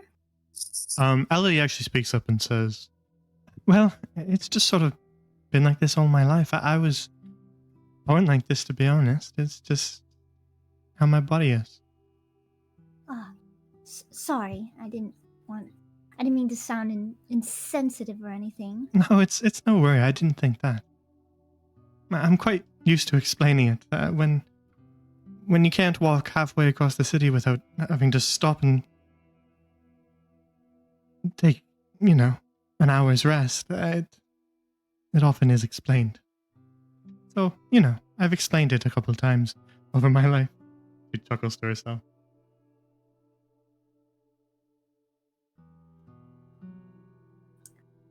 Well, I hope that your workplace isn't too, how you say, hard on you and your condition. Oh, no, that's perfectly fine. I'm capable and happy to be working, and the gold is nice. Who does she work for? right? I think we know, but I think we have an idea. I Mm, want confirmation. She's like, Sarisa will say, "Oh, well, that's if you don't mind me asking, who is your employer?" Oh, I work at Gaunt Manor. Yeah. knew it. It's like, "Oh, really?" She nods. I see. Well, me and my friends are new and everything, though I'm sure it's a lovely place to work. Wink, wink. Wink, wink. Oh yes, I'm happy to be able to work. Even just in the kitchens, it's good to be of use. Often, well, with a body like mine, you find that a lot of people try and do things for you. It's nice to work and to accomplish things yourself. Well, I'm very glad that you are able to, well, work and everything. But I'm sorry. I didn't mean to ramble. You should be resting right now. Sister Charity nods and goes, "You should be resting, Elodie. I imagine in another few days you'll be right as rain. But for now, just rest. When you get overwhelmed like that, you need to calm yourself and you need to just rest here with us. All right?" And Elodie just kind of nods and she kind of slumps back down into the bed to lie down. She was sitting up to cough, but she lies back down again. And Sister Charity just kind of like makes like a head gesture to you, Sarisa, just kind of like we should leave her in peace. And I'll nod back at her, but before I go, I will say, "May Fortuna smile upon you, Elodie."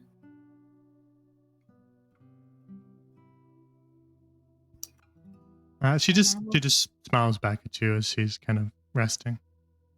Yep, and then I scamper off. It's back.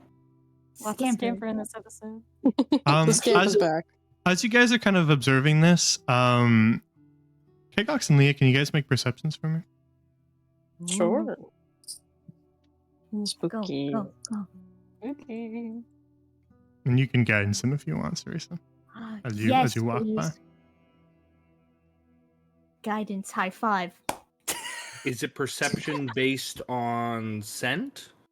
Actually, yeah, sure. Okay, because what? I get advantage on those. What? Ooh. Oh, Oh, because of the trunk. Oh my gosh. true. Does Sarisa give out her guidance by giving people high fives? Yes. I love that. So that's an 18 plus a D4. Yeah. 18 plus 3, 21. Let's go. Leah got Leah, a you, 16. Leah, you aren't quite paying attention to this, but Kigox, Yeah, I'm as dumb. Cerise is kind of walking back over to you guys, you notice sort of one last detail that maybe Cerise was a little too busy focusing on Elodie to notice, and it's actually relevant to the scent. Those flowers in the pot next to her are fresh, put there very recently.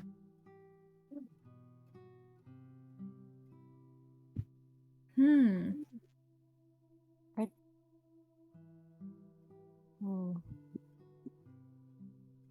The worst person has succeeded on this check because what is the social convention for fresh flowers? It's probably just a nice gesture, but me, the player Gabby, is thinking that those flowers are like the thing making her sick or something depressing like that. Somebody's like poisoning her or something. I don't know.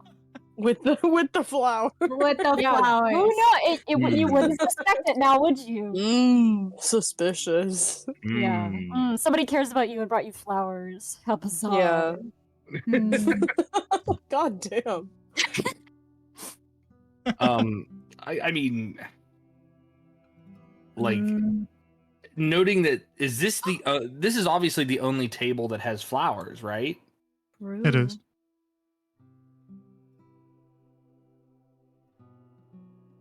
So he's just going to note it's like, because where he's from, you can put flowers on someone's grave, like where they're buried, to like as an offering of memory. And he would note it's like, but you know, she is still alive. Why would they give her fresh flowers if she was alive? He just mentions it that way. Yeah, you can muse that aloud as you guys are kind of like moving away and heading towards the door. That's what he says. He just muses it out loud. Oh, the flowers? Yes, Well, they are very fresh. I can still smell the earth on them. Oh, well, sometimes people just like flowers, especially when they're feeling a little under the weather, which means feeling sick. So it's nothing too serious.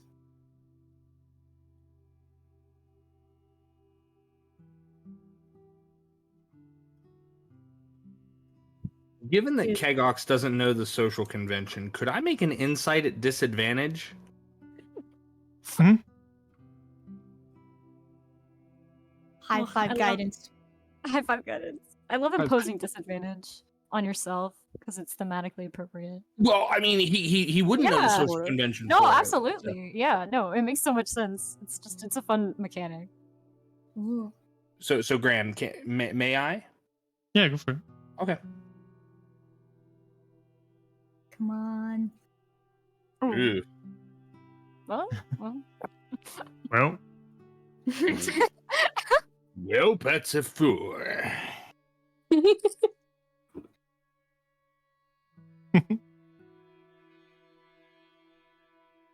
He just kind of shrugs. I don't understand, and I guess he lets it go. Oh no. as you guys make your way out of the infirmary and Oh, back to the Real quick, we don't have to like actually repeat or anything. Can I just say that I asked Sister Charity how long ago like Lucian and the fire and stuff happened? Oh yeah. I meant to ask and I just completely forgot. Just to double check, since I don't have it in front of me right now, your timeline, how long was it that he left? Since right now, you can just make up a number if you want, but Yeah, it'd be based on that, so I don't want to say the wrong number. Okay, I would say like just under a year, probably. Couple, like at least like probably like 6 months. Yeah, then it would be a couple months ago. Then yeah, this whole thing happened, Okay, all right. and cool. then shortly after is when they started getting the letter. She gives you that kind of timeline. Okay, all right, cool. Thank you.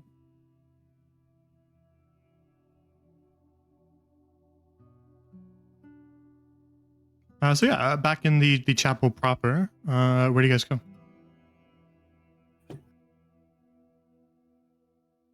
Do we have other things to do in here? We've picked up the side quest, so Dude, another side quest. Let's go. we've got so many. Dude, it's great. Character-wise, this has taken my top priority. So, but we still got a robbery to commit to making. I have Sure. I have one other question. As we're leaving the room, does it seem like I can smell the scent of the flowers outside of this room? No. They're definitely just coming from that little pot. Okay.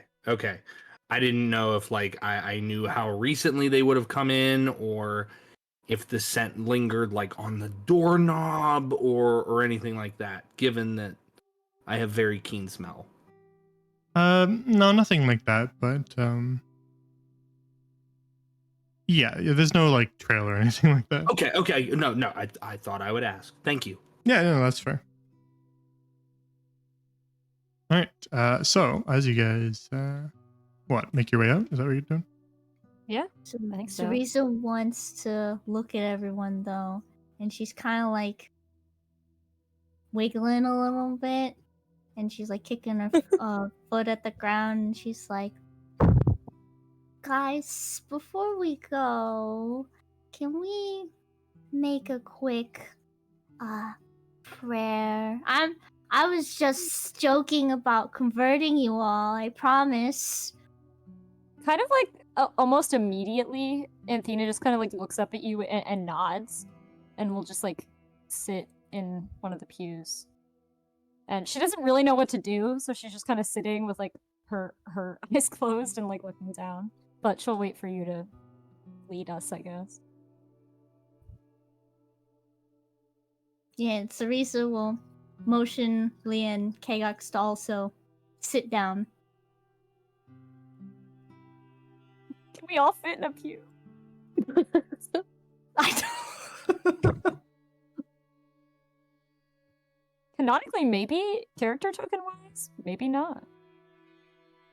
Kegox will sit in a pew back Basically. here.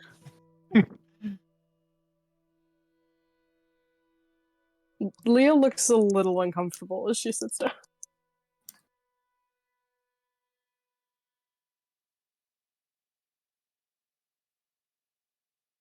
All right. So Cerisa, do you lead them in a little prayer?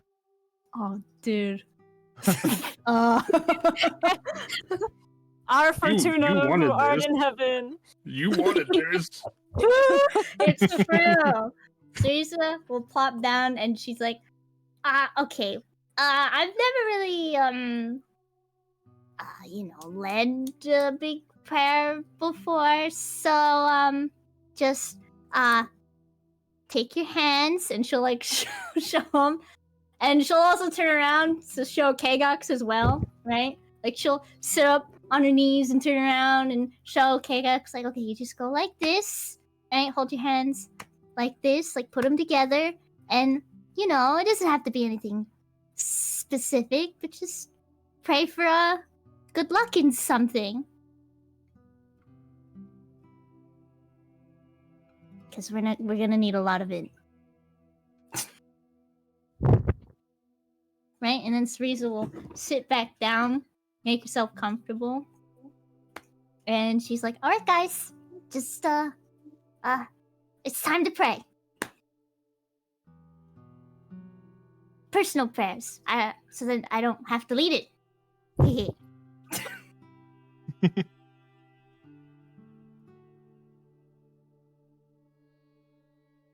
So, Cerisa's gonna pray for...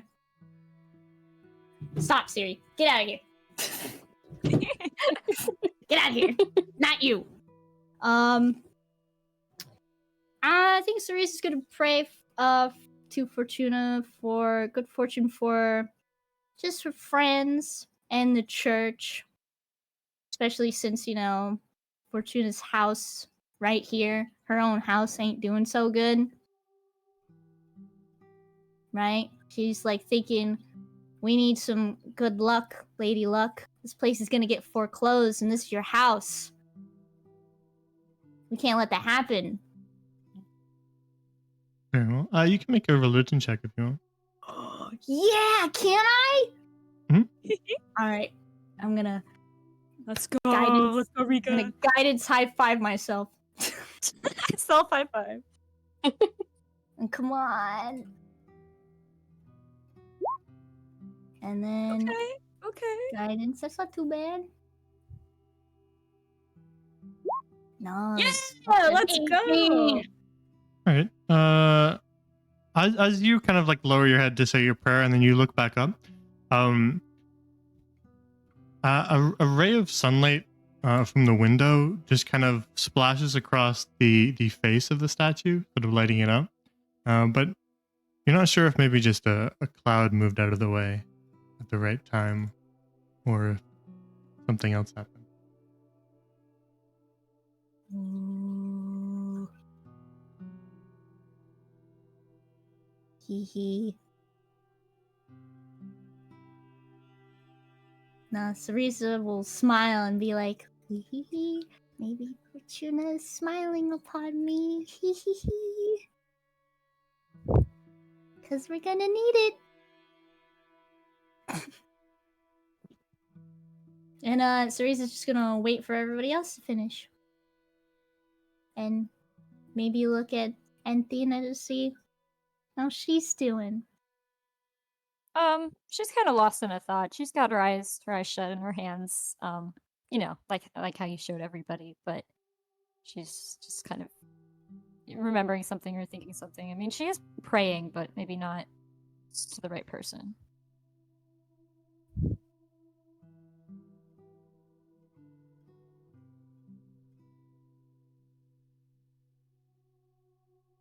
But you can shake her out of it if you would like to.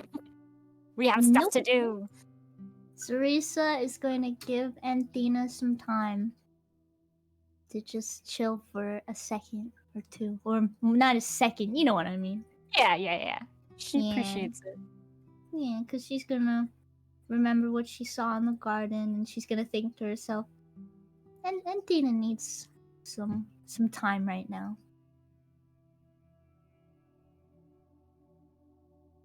No rest for the weary. There's work to be done. It's true. We got so many side quests, guys. We gotta hustle. Dude, we do. It's great.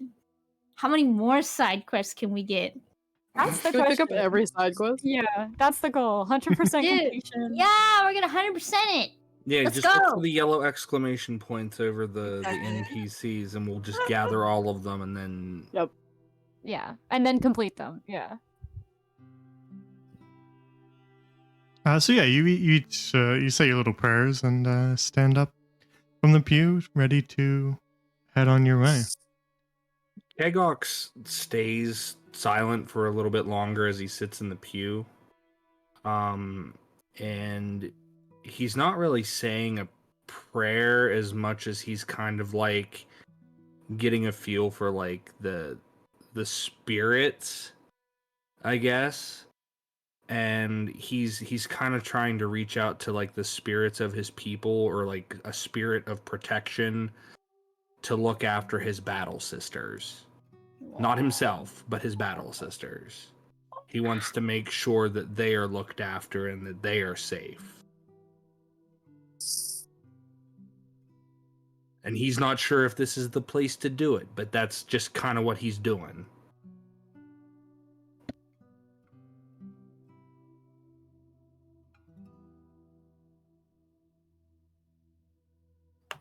Very well.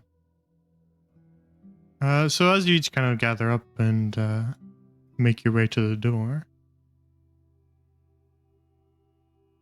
you travel back out beyond the abbey and out into the surrounding streets.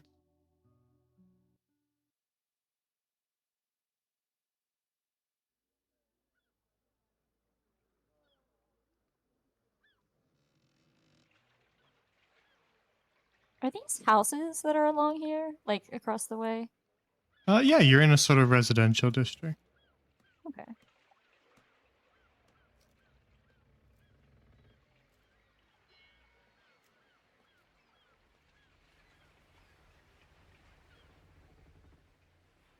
So, as you make your way out of the abbey, you glance back at your map to decide your next course of action. You now stand here.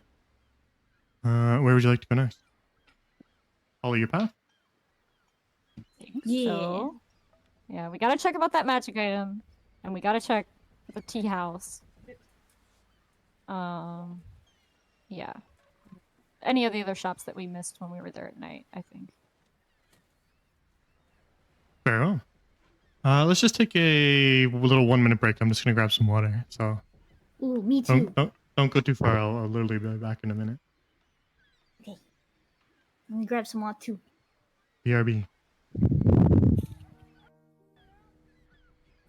Guys, he's gone. What mischief can we get up to? I grabbed the nearest noble and tossed them into the water. Yes! Let's Yay! go! Crime. I wish you could have grabbed that guy before he left and we could throw him in the river. Now more than ever, I want him in the river. I was told not to do that. Do you want me to do that? I will do that. What was the code word? Oh, it was just Kagox, throw that guy in the river. Yeah.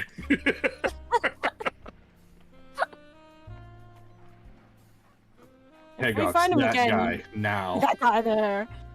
That man. If we see him again, you will receive Toss the him. code. Toss him. I'm back. We're up to mischief. Swag. Oh, yeah. also, Leah's gonna need the disguise for this section, because Oh, that's she's right. well known. Uh-oh! I'll have to get the Yeah. token back. Yeah. We'll need the big boss to come back and The big boss. bring the token back. But yeah, she's gonna need it. She's well known. Uh-oh. Not well known in a bad way necessarily. But did people know she got arrested? Just known. Good question. Probably. Probably. What do you mean Probably. probably? Probably. I don't know. I haven't talked to the big boss about it. Uh-oh. I don't know. There was Yeah. some good RP on both sides there though. I was into both. Yeah, I was loving the chat. I was trying to make sure I kept up with it. Oh man, I know. I'm gonna have to read it. I'm gonna have to look back. Fully read it going back. Yeah, I was trying not to get distracted while I was also supposed to be talking. Yeah, but, you're in your yeah. you're in your own damn scene. Pay attention. No, Yeah. There's exciting things happening in the chat. all this They're being cute. They're bonding about knowledge. Love it. Hey, Gox made a Alright, joke. I'm back. Kagox did make a joke. This is true. It was very funny. So exciting. Leah thought it was hilarious. She laughed so hard. She laughed very hard. And it's in a church, so it echoed. If we're all Yep. here, then we can get going now. Yeah. Yeah. yes. Alrighty. So, you guys wind your way through the streets, kind of back down those steps, and then along, weaving between some side streets to get to the Merchant's Round, which you've visited before, but you visited at night last time. But this time it's midday, just after midday when you arrive.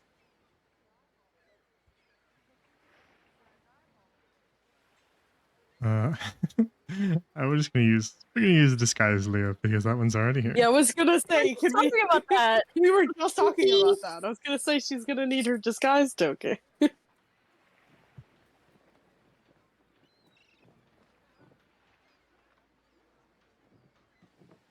Alright, so you arrive in the Merchant's Round, where you can see the stalls are set up, kind of hawking wares to passerbys, people who kind of stop, examine the food and stuff, exchange some gold. and then continue on their way. In the middle of the day, the merchant's round is much busier. And though I don't have like 70 plus tokens, the square itself is quite packed. Where's the tokens, Gran? I need immersion. Yeah, Because come on, man. because if I put 70 tokens here, you would spend maybe like 17 entire sessions talking to all of them. So all the important people here Fair. and the unnamed NPCs are just imaginary. Yeah, okay, that's valid. That's fair. Sarita Huh? needs to buy her rope snake. Dude, I'm True. locked in already. Rope We've got snake money lady, now. right Bring it up. there. As you arrive in the square, where do you go? She's scampering! I'm scampering.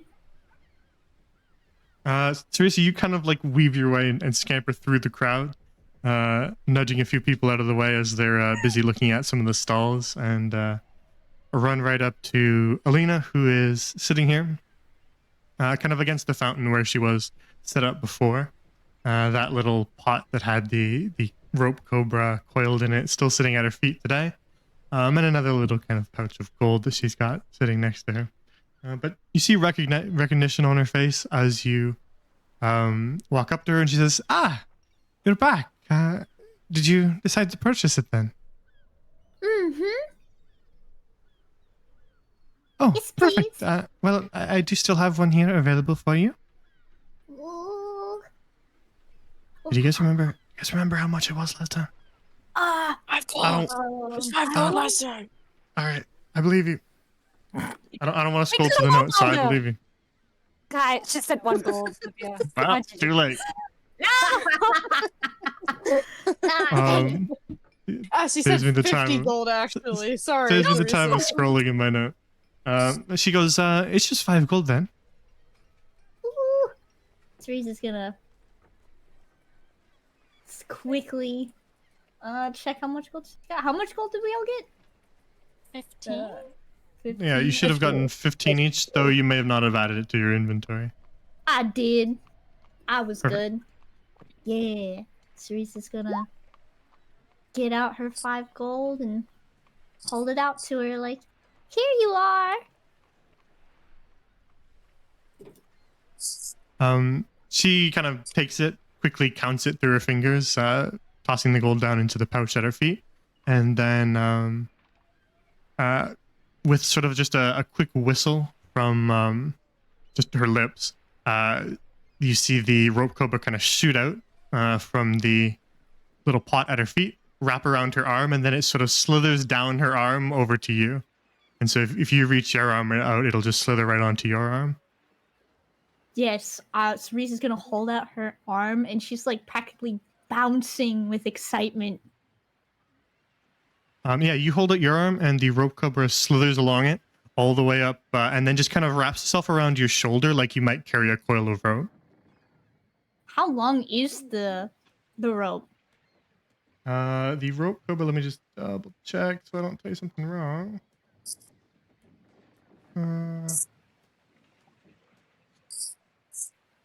Let me find it. Should be right here. Right. Hmm? It's just a full coil of hemp and rope, so it's 50 foot. Whoa. Dang. I was picturing something shorter. Ooh, That's what the average rope is in D&D. 50? How much? 50 foot, is that what you said? Yeah. Wow. It's sentient. That's Very crazy. sentient. Dude. Wee. So yeah, it kind of coils its way up and forms that coil of rope around your shoulder, and then just kind of turns itself back into normal rope as it goes motionless. And Alina says, "You mentioned about the flute last time, yes? Mm-hmm. Did you want that as well?" How much is the flute? Just a silver for the flute. Ooh, okay. I don't usually sell them, but I do own a couple, so I'm happy to part with it if it interests you. Well, how would I, control it without the flute? Well, so long as you're its owner, which you now are as you've paid for it, it will listen to your commands. That's part of the enchantment, but should you wish it, the flute does control it as well. So it's your preference. You can either tell it what to do or use the flute to command it. Either works. I'll go ahead and purchase the flute as well. Very well. So she'll take out a silver, or wait, or I guess. Does Alina have change? How do you Yeah, break a how gold? do you- gold? I don't bother making you guys break things, so when I say it's a silver, it means that's fake money. You don't have to remove it from your inventory. Oh, Yes! Because I'm too lazy to make you guys do change math. Oh, let's go. We can exploit this, guys. We're not like working at Yeah, we Walmart can here. We don't need to be a exploit cashier at Walmart where we get change for a gold. No money changers in my fantasy game. Absurd. It's too much work. So when I say it's a couple silver, it just means that I don't care. Awesome. Hey, that works for me. Less math for me. Let's go. But yeah, Cerise's gonna take out the silver and hand it to her. And she hands over the flute, a little carved flute. Yeah. Nice. So, question: how good of a flute player do you have to be for this to work? Well, I imagine at least the basics. I'd be able to play a few clean notes. Yeah, that should be fine. Yeah. Is there anything else I need to keep in mind? Well, I would try to avoid damaging the rope. Too much damage to it will just cause it to turn inert into normal rope again. Enchantment can only take so much, so try to keep it from harm, if you can. Ooh, but of course.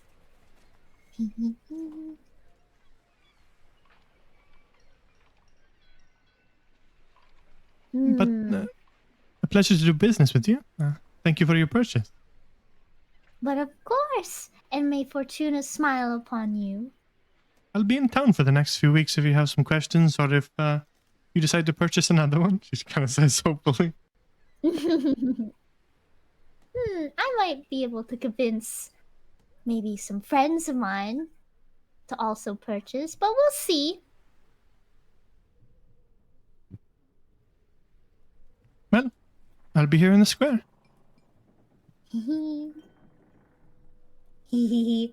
Dude, Cerise's like vibrating. She's so excited. She's It's got been a an exciting day for Cerisa.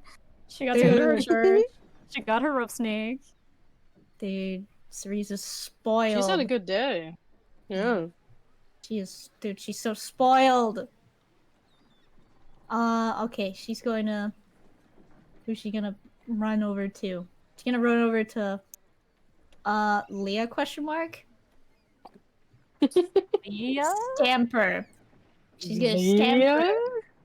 She's like, look! Look what I can do! Leo will walk over. Oh, Cerisa goes to play the fucking flute. Plays the flute and commands the rope to wiggle. Cerisa, that's quite impressive. My word. Hee. Isn't it? Hee. It's very cute for a snake. If only it was a real snake. You'll find one at some point, Cerisa. I fully believe in you. It would be great to bring a friend back for my friend Gilders. Oh, you have a friend that enjoys snakes? Oh, well, no, Gilders is my pet snake. Oh, didn't know you had a pet snake. Mm-hmm. Hee hee. My father Um, and my father should be taking care of him right now.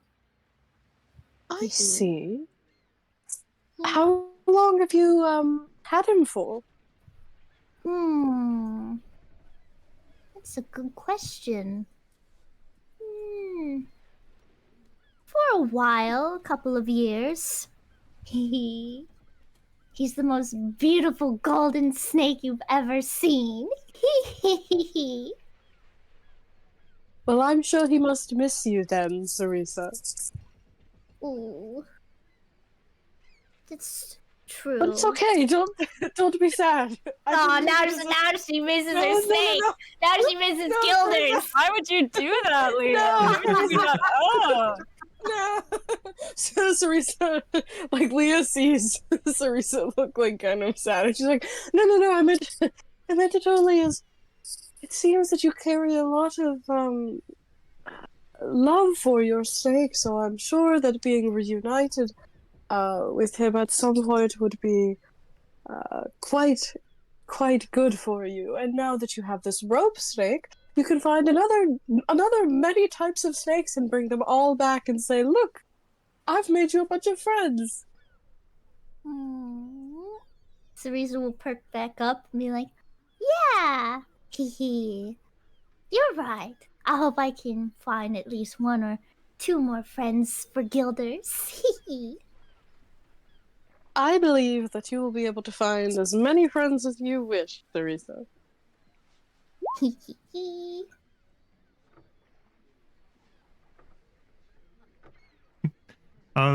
So Leah, you were just looking up at the fish on top of this building, yeah?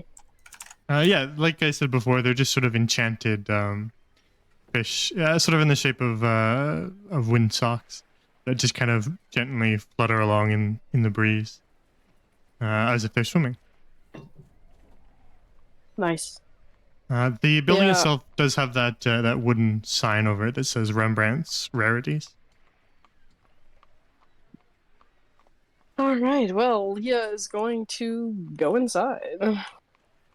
Anybody going with? Yeah, if I see Leah go into the shop, I will. Dude, yes, Very well. Cereza's all in. Kegox is looking at the stuff at this stall, so feel free to go with them. Feel free to go with them. Yeah, I will say just before we jump over there, it's sort of like fresh. There's some fresh baked goods, and there's some kind of freshly picked vegetables and fruits as well at this stall here.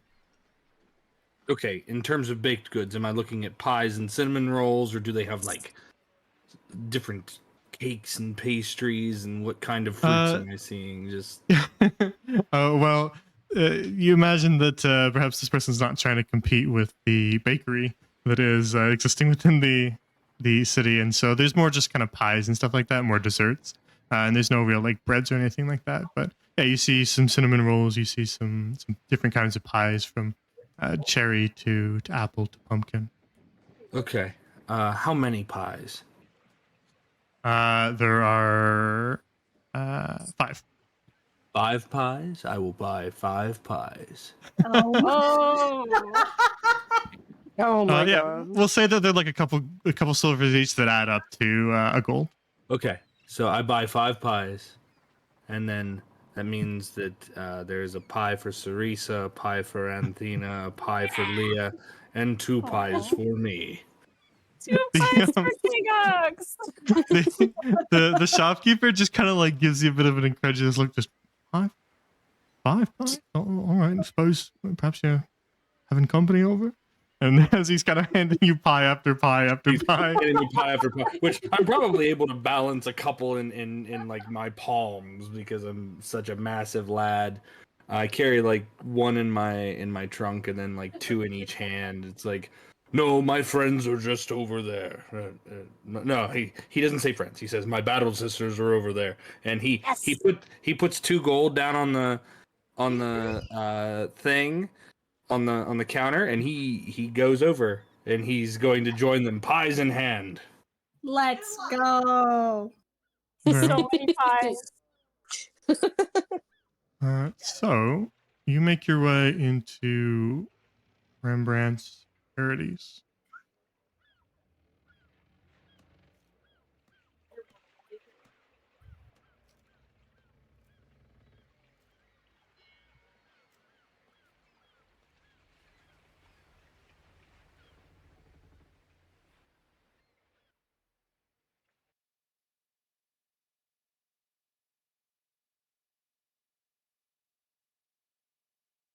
All right.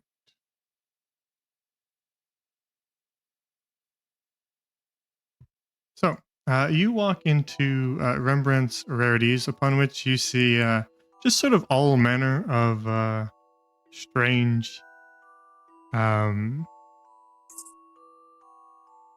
items and miscellany spread across the shelves and sort of just sitting around the room in no real order or sensible organization.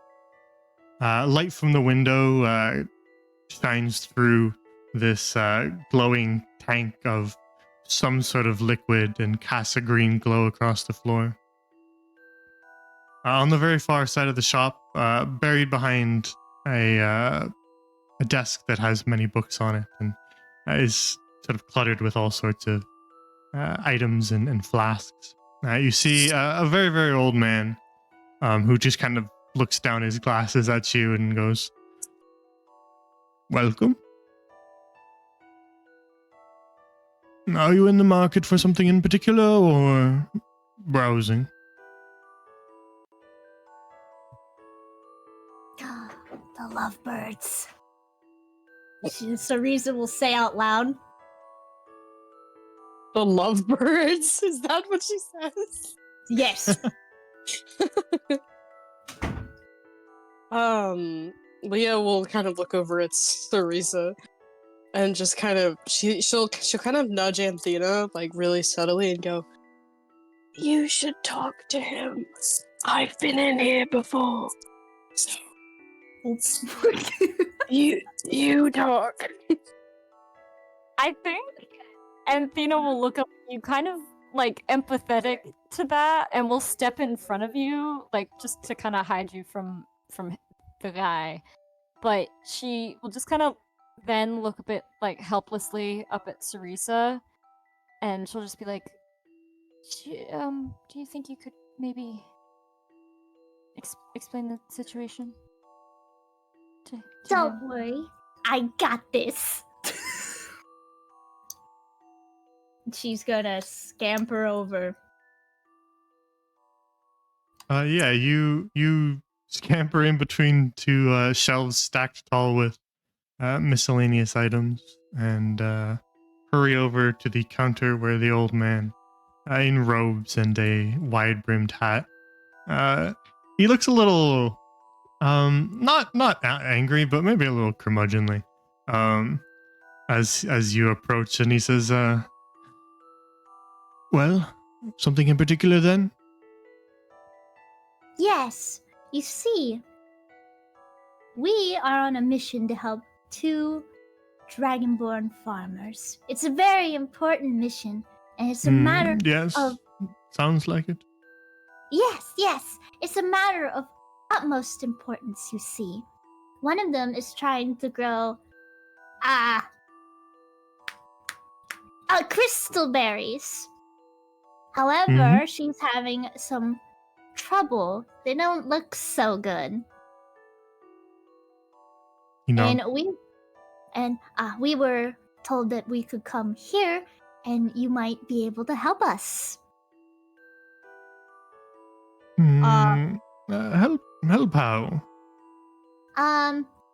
Oh my gosh, what did they say we needed? Like a plant, or like a plant to be grown alongside the crystal berries, or some It sort was of like magic. or Yeah, like a magic tincture something to to put mix into the in. soil.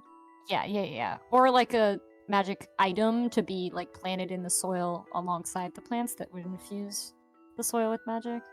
Yeah. All right. Cool. Sarisa's gonna relay that to the curmudgeony old man.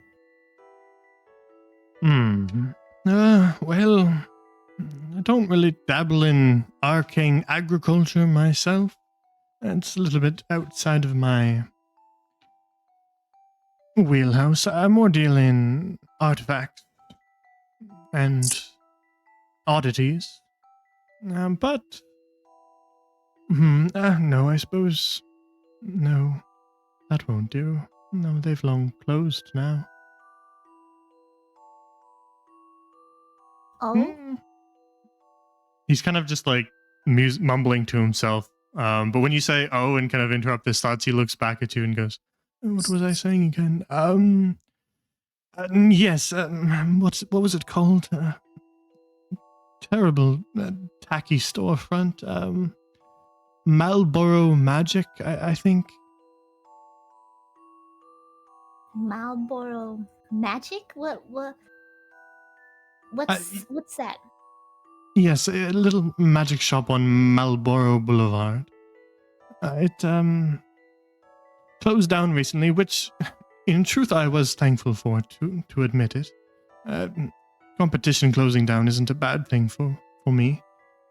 Hmm. But I do recall something of the like existing there. But I've not visited in quite some time. And well, they are closed now. So, of course, there are ways to get into buildings without using the door and all that. Hmm. Well, do you happen to know the owner? Will we be able to speak with them at all? The owner, I believe him to be long gone. Oh. I believe the shop to be abandoned. He kind of like pauses for a moment and thinks, and then just goes with sort of a cock to the side with his head. Are you friends with that other fellow? Perchance he was wandering about asking about Marlboro Boulevard. Who? The elven fellow. Where did he wander off to? He came in here asking about Marlboro magic, and he wanted directions to it, but before I could even give it to him, he seemed to lose interest and stumbled off. I believe headed to the tea house, perhaps? He seemed a little bit, he just like makes a tipping up a bottle motion with his hand. It seemed a little bit, well, you know. So, I'm not quite sure what was going on with him. Are you friends of his? Because he did seem a little bit, well, worse for wear. So if you are, perhaps you ought to visit him. Yes, maybe we should visit our acquaintance. Hehe. Make sure Well, like he's... I said, I believe he wandered off to the tea shop. Okay, tea shop. But, well, I suppose that means you don't have anything that will help our lovebird dragonborns? Well, in my stock right now, I don't believe so, unfortunately. I would be happy to sell it to you if I did, but, I can give you the address for Marlboro Magic. Ooh, yes, please. That's 52 Marlboro Boulevard. Do you have a map on you? I can just mark it for you. 1 second. Cerise's gonna scamper over. Be like, hey, hey, are you guys eating pies without me? Kegox passes a pie to Cerisa. Not without you waiting for you. Eat. Ooh, He well, passes her a whole pie. Whole Oh, Do we get okay. any utensils or just? Oh, Old Kegox pie just eating contest way. stuffed one into his mouth like a whole pie. He's got like one other one for himself, so it's Do fine. they not have like metal, like the what are those? The little tinfoil tins underneath them? Did he eat that too? I don't know. Do they have the tinfoil tins under them? Be awkward Nah. to chew. Okay, no, they don't. The awkward to chew. Well, okay, thank you for the pie. I need the map real quick. Anthony kind of like looks up and she is like shocked but hands you the map out of her pocket. Yes, thank you. Her I'll be many right back. pockets. Many pockets. I'll be right back. Scamper. Wait. Hold on, I'll check that in a second. I'll check that in a second. She'll hand the wizard man the map. He kind of spreads the map out flat on the table, grabs a quill, and then he just points to the map, and the quill writes on its own. Ooh. Where did? And he just directs you toward a little house right here, Ooh. along the central canal. Ooh.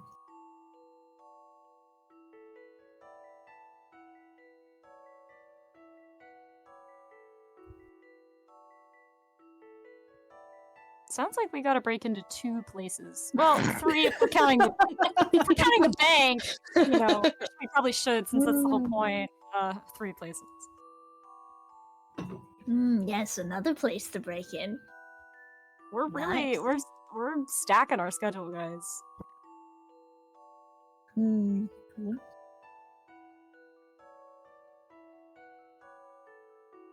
And then he hands the map back to you. Thank you.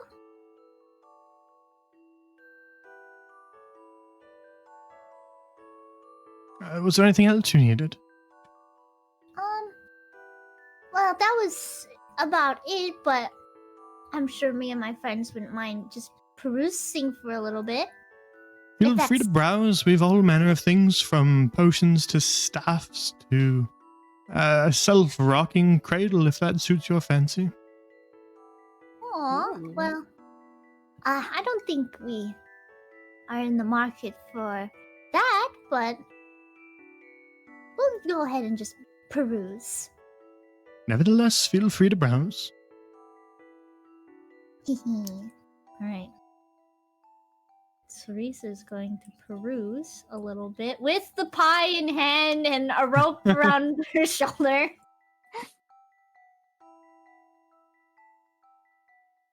He hasn't really reacted to the pies, so I'm assuming he gets lots of customers just eating pies. He gets a lot of strange There's a pie customers. salesman right out front. Yeah, I mean, He probably is like, they got him from there. nothing better than eating a pie and shopping. But like in the whole market. pies though? Yeah, like whole pies? Teresa, as you're walking away, you just hear him mumble, "Again with the pies. I really wish they'd finish them before they enter." He gets this a lot. Is anybody looking at anything in particular? Well, I think Anthena is making a effort to kind of like body shield Leah, like, you know, so that he can't get too much of a good look at her, even though she does have her disguise. But I'm curious, these potions that he has kind of like against the desk here, or the, you know, whatever, do they look anything like the one that I have from the attic? I'm so curious about my mysterious potion from the attic. No, they don't. Okay, well, that I'm good. I'll just, Anthena will kind of follow Leah wherever she wants to go and just tell I mean, you could show it to him. Yes, I could do that. Alright. I'll message Leah, I'll be like, I'll be right back. Just kind of hide behind hay rocks, I guess. Aaliyah's just gonna kind of hover in the doorway. And I'll approach him. Just be like, excuse me, sir, I don't mean to bother you or anything, but, actually, came into possession of this, potion. At least I think it's a potion. You actually have two, right? Yes, but I think one of them is a potion of feather falling? Right. Yes, yeah, but one of them is a mystery. So that's the one that I'd hold out and show him. And I just be like, yeah, I was just wondering if you could tell me what this might be. I've kind of had trouble figuring it out. Yeah, he takes the little flask from you and kind of turns it over in his hands and goes, hmm.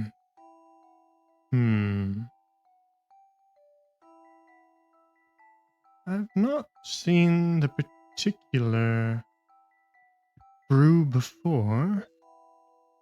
So it's hard to say exactly what it does, but it does appear to be some sort of transmutation potion. Oh. There is enough in here for 2 drafts of it. So I suppose the best way to find out would be to test it. A little bit of experimentation. Well, I suppose I shouldn't say never hurt anyone. That's not true. So wait, would I have to drink it to use it, or can I just like dump it on something? Yeah, well, most potions are designed to be drank. All right. Well, Imagine they'd have put it in a different bottle if they meant it to be thrown. I believe it could be imbibed. Yeah. All right. Well, thank you for the advice. I guess I'll have to give it a shot. Maybe not here though, in case I turn into like dragon or something. You know. Yes, perhaps outside the premises to avoid any unforeseen damages that you would then be liable for. Yeah. I'll try it later. Thank you. She'll kind of rush away. Happy to help. And remember, transmutation magic. Perhaps write that down. I will write that down.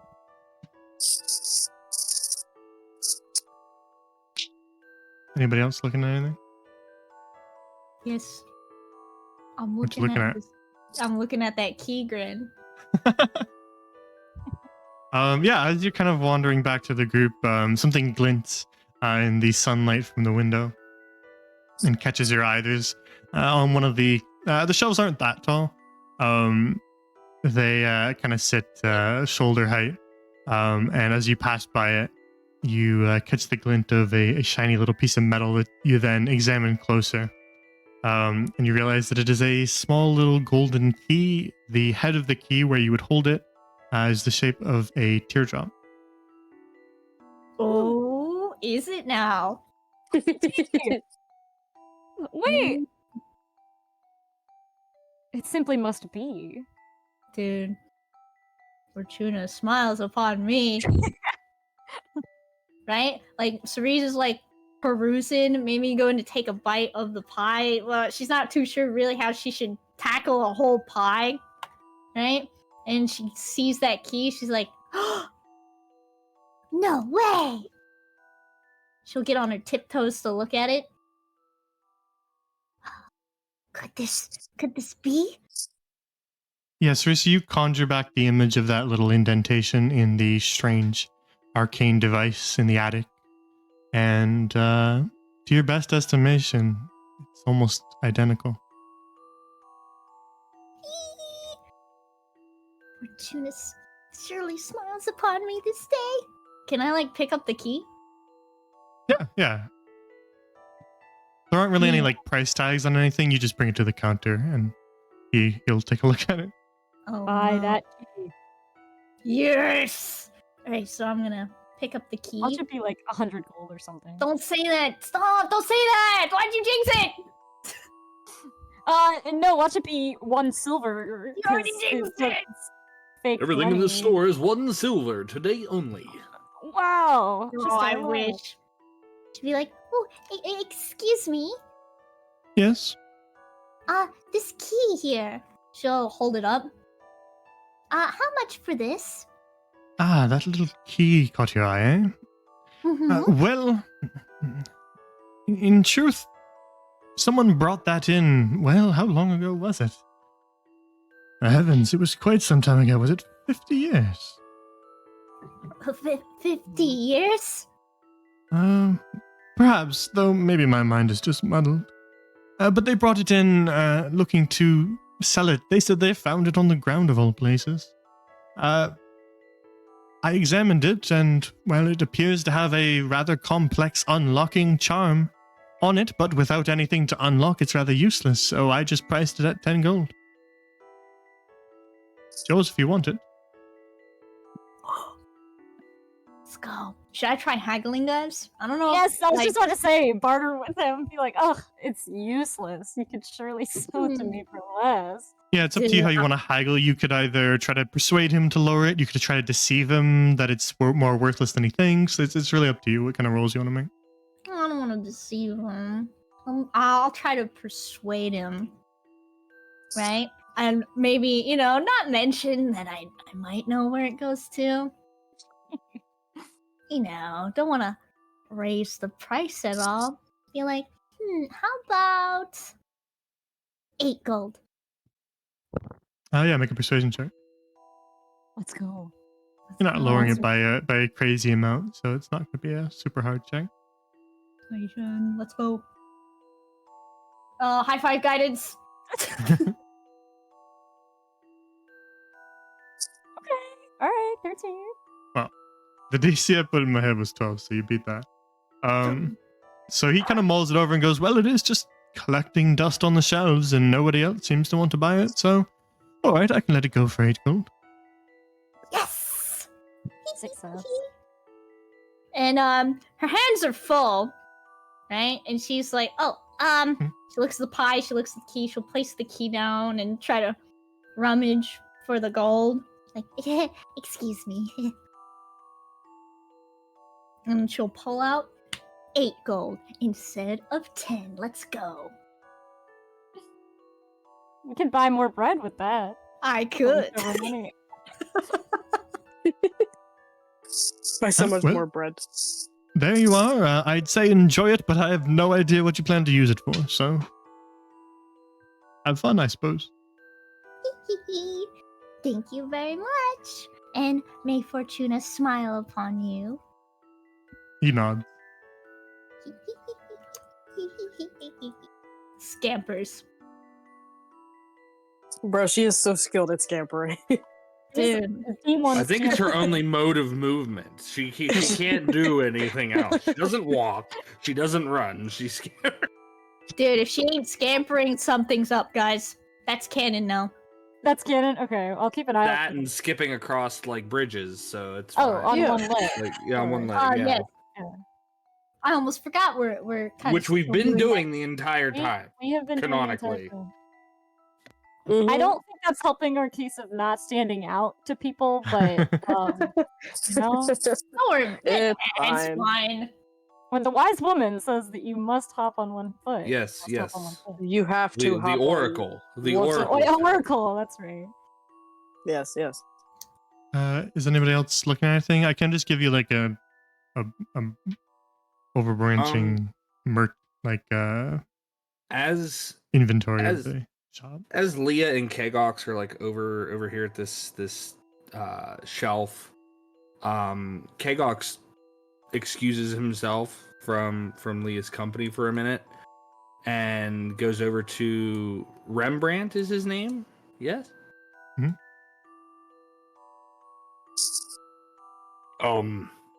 I need to know if you have something. Oh, all right. Well, we've lots of things in stock. Is there something in particular? Yes, I need a. What do you have in terms of this? And he taps like the paper or the book in front of him on anatomy. Um, Oh my god!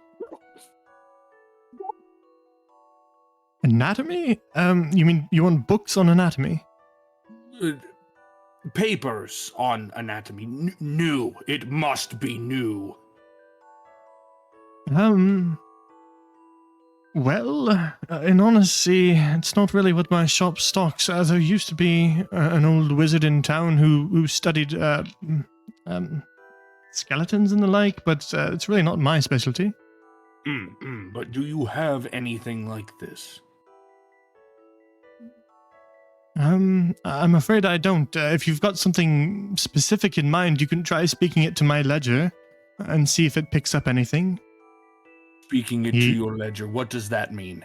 He kind of gestures towards the book in front of him, and then He takes like a wand out of the sleeve of his robe and taps it twice on the book, and then you see the text on the book start to glow, and he goes, just kind of motions at you and says, "Speak." Hagox Speak puts what you're both of looking his for. he puts both of his hands on the counter, like he's bracing himself. Paper of anatomy. As soon as you say that, as soon as you're done speaking, the pages begin to sort of flip themselves, turning back and forth and shuffling along. And then eventually, after about half a minute of the papers shuffling, they just Paper of settle on. anatomy. He just They continue to rifle through, and then they eventually settle on just a completely blank page. That sort of wasn't there before, and then Rembrandt looks up at you and goes, "Well, it would seem that we don't stock anything like that, or the ledger would have turned it up." Perhaps I was not loud enough. Paper of anatomy. He's just booming his voice now.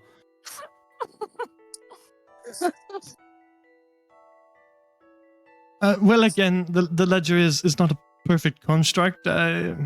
Perhaps there's another way to phrase what you mean, but as far as paper of anatomy or even anatomy books, we don't seem to stock them. We've scrolls and staves and self-writing quills. We've all sorts of things that might help you, but no books on anatomy, I'm afraid. But like I said, there was some old wizard in town who used to specialize in that. You can try asking around for him. Though I'm not sure what that old fellow got up to. Well, I don't get out much. Besides this wizard, and Kagox is kind of like putting together that maybe this wizard is in some way connected to Leah. You have anything? Help me phrase this, friend. Help me. What are these called? These are called books. Yes. Books. What are the single pieces of paper called? You roll them up. Well, a singular piece of paper is just a parchment or a paper. Rolled up, one might call it a scroll. Scroll. A scroll. Anything like that. Well, we've scrolls, yes, but they're spell scrolls for spellcasters, for mages. Yes. And he's like, yes, this is exactly what I need. What? Please, anything like that. Oh, well, I do believe we have a couple in stock that I've enchanted. I cycle them out, you see, because it's not good to keep all scrolls in stock. People purchase them, and you cycle in and out and try different spells. He's just kind of rambling now, like an old man might be prone to do. But he Kagox snaps is out. like fully invested because he doesn't know. He's yes. And then he sort of like kind of shakes his head and goes, but I ramble. In stock right now, we've a scroll of Arcanist's magic aura. We've a scroll of burning hands and a scroll of blindness and deafness. Why did I create that one? What need would I have to blind and deafen someone? Oh well, I suppose if it sells. And these affect the anatomy. Well, I suppose, yes. If they're cast on a person, they can have an effect on them.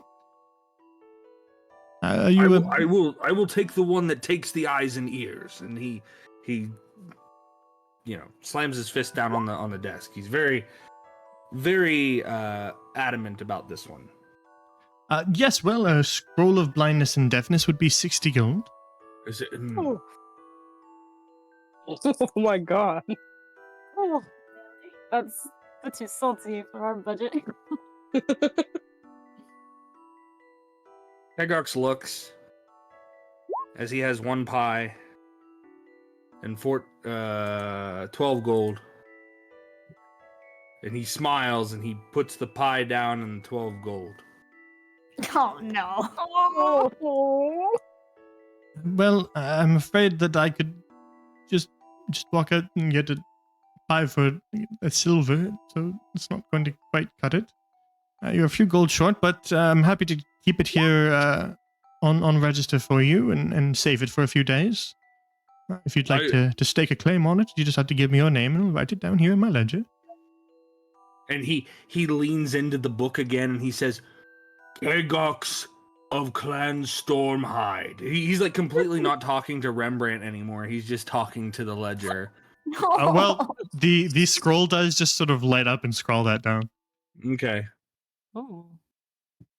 Very good. Alright. I'll hold it for 3 days. If you don't come back and purchase it by then I will have to add it back to these shelves for anyone else to purchase. I will return for the blinding scroll. And he nods very resolutely, and he leaves the man the pie. He takes the gold, but he leaves the man the pie. You've forgotten your pie, sir. You have done me a kindness. This is yours. And he pushes it towards him. Is that pumpkin? Kegox doesn't know. He doesn't know what pumpkin is. Well, I am fond of pumpkin. He He slides the pie towards himself. I love this old man. And Kegox goes to return to Leah, but no, Leah just kind of like sneaks up on him. Ugh. Ugh. Oh. She moves quietly. Ah. You are very light upon your feet and very small. Apologies for sneaking up, I suppose. What is it that you're doing, Kegox? I mean, he was being very loud. This is true. This is not hear not the a shouting at rhetorical the question. Yeah, he was like shouting at the ledger very loudly. You know, Yes. his kindness that was meant to be like very subtle is like unsubtled by Very his non-subtle. Unsubtle. Yeah. She's asking Kegox because she knows what he was doing, but she wants to hear him say what he was doing. I was trying to find you a book or a new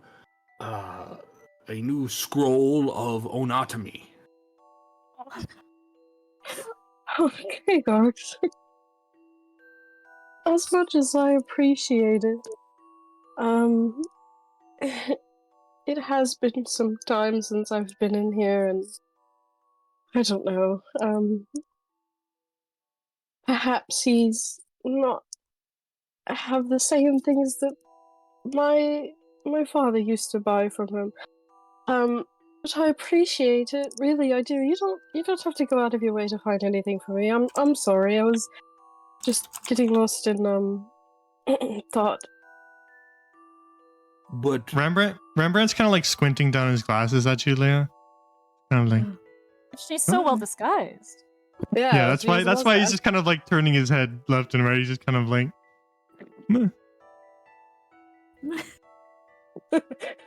That's all he says is meh. Must just be nothing. Okay, yeah, fair enough. but would it not have made you happy? Happy, yes.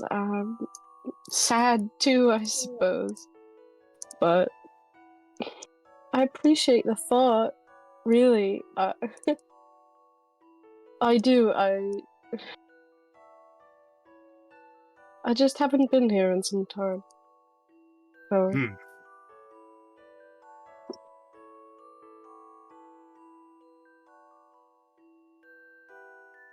He spoke of someone, but maybe it is someone that we should speak of away from here. Depending on who he was speaking of, I also don't think that it's quite polite to have conversations in front of someone's cash area. I'm sure there's other customers that must be needing this space. And she looks around to the shop with no one else. I'm sure he's quite busy, and looks Yes, around. yes, Crickets yes. chirp. Ooh. Perhaps they'll come later. I was thoughtless then. No. Okay, not thoughtless. I really do appreciate it. I wasn't going to mention it, but I don't know. I felt like I could at least tell you about it. So thank you. Seriously. Kagox nods, and he pulls Leah in to a hug, but it's not like, hey, it's a friend hug. It's a parental hug.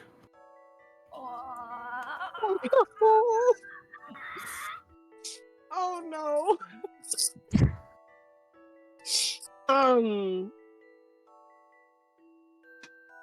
Leah is like crying, but like really quietly.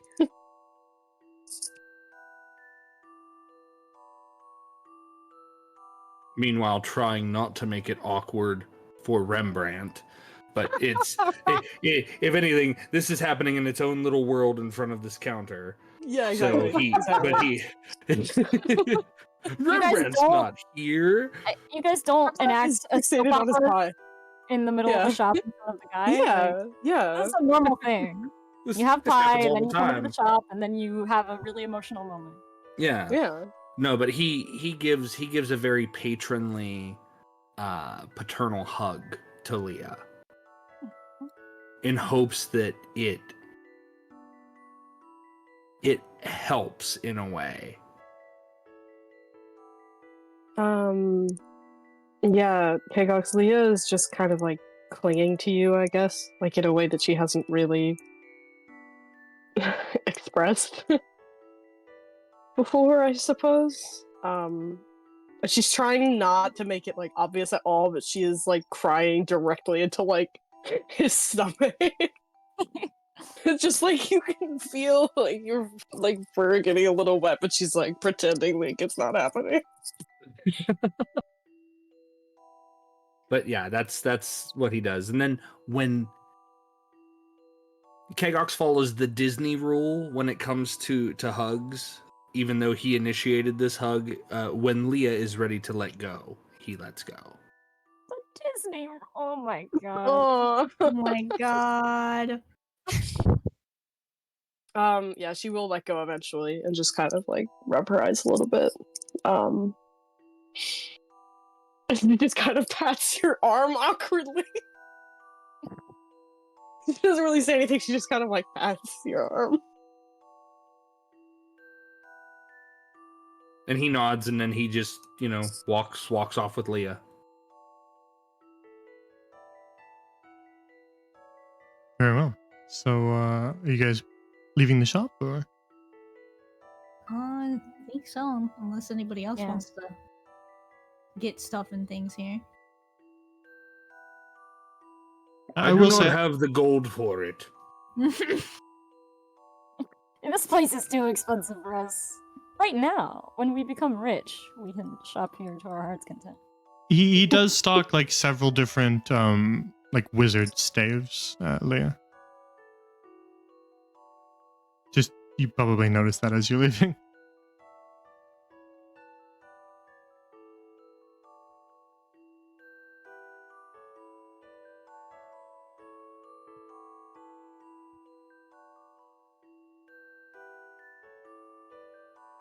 Everybody heading out then? I believe Yeah. so. Yes.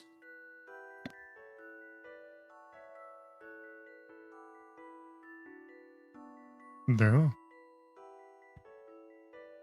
Then you make your way back out into the merchant's row.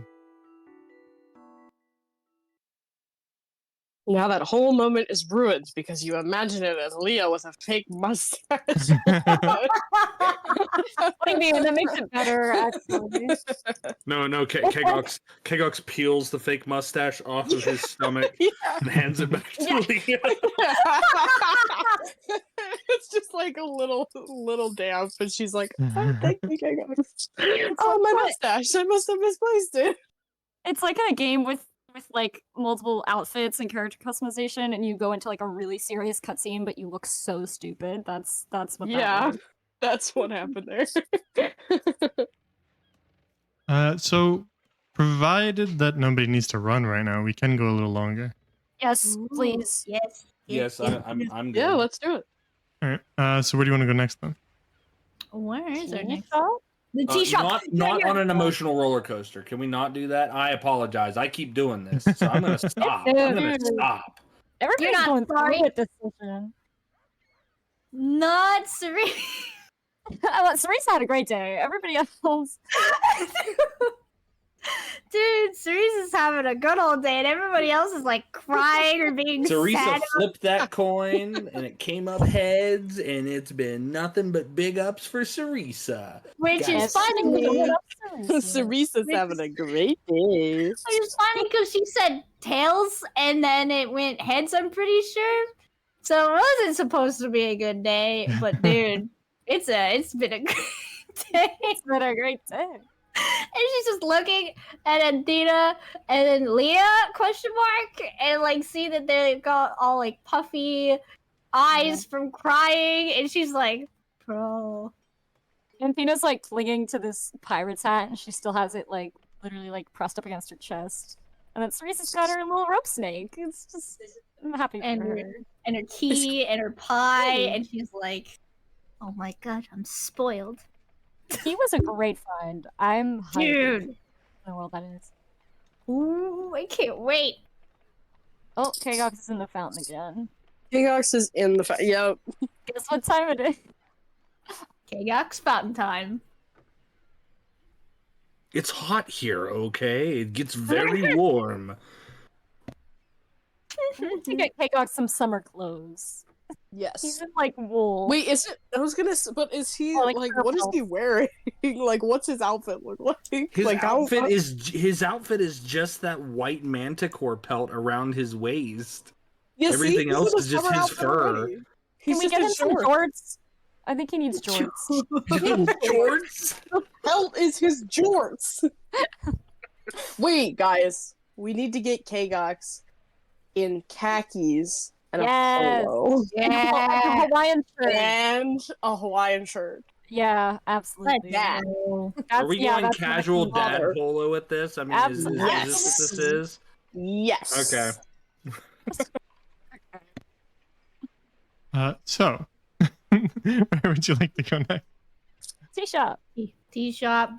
Yeah, See, go that's find that what I drunk guy. found at a tea shop. Crazy drunk guy. Just Yeah. so Cereza bizarre. relays the information about the possible crazy drunk guy. Swag. And also tries to eat her pie. This is where the bearded child was. Where's the bearded child? Maybe he's inside. Oh, that's true. I wonder what he's up to today. Probably still being bearded and still being a child. What if he's shaved? Well, he is just a child. You're quite right. So the four of you make your way into the tea shop.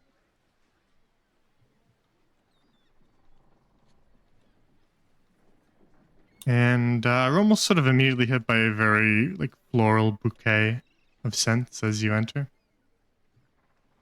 And you'll see why in a sec.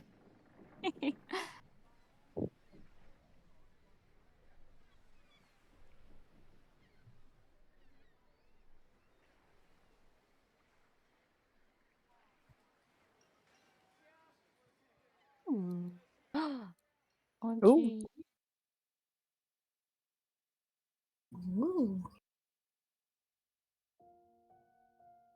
No, that's too sad. That's better. That's cozy. I'm glad we were in the same game spot. Same thought process. Oh my god. I don't like that you both thought the same thing. That's kind of scary. And you're gonna tell me that I'm wrong? No, I also thought that. I just didn't Yeah. want to say it. No, I also thought it. I'm more too. interested in the bitch behind the counter. Oh my gosh, she's Me, is yeah. that a strawberry tea kettle? Oh my god, I think it I'm is. sorry. What? Hang on. Yeah, right there. Strawberry kettle. Can we rob the tea shop? No, what the I think I need What that. the hell is wrong with you? You walk into a nice, classy establishment, you're like, I'm gonna fucking rob this place. This music sounds familiar. Was this from this was from our Spelljammer campaign? Yeah, I probably used it. I use it as like cozy. Yeah, quiet music. it's good. It's good memories. Sorry, I got distracted. You can't say stuff like that. Oh, great. So you make your way into the tea shop, whereupon you are greeted with that floral bouquet, because the entire interior of the shop is covered in plants, from potted plants on the counters and on the floor to ivy dotted with flowers that grows along pretty much every wall in the building. Leah there's a counter on the far side that has a satyr woman who is pouring tea for customers, and has this kind of massive shelf of little pouches of tea leaves and little plants and kettles and fine teacups and various tea drinking regalia. But there's a few customers throughout the shop as well.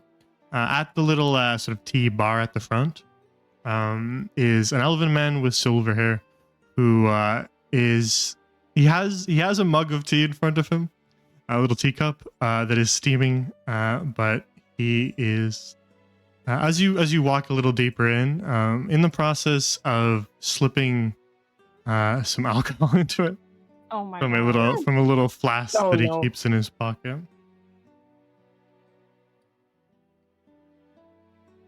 What do you do? Does the woman behind the counter like notice that? She doesn't react notice. He does it when she turns around to go and get a customer or something.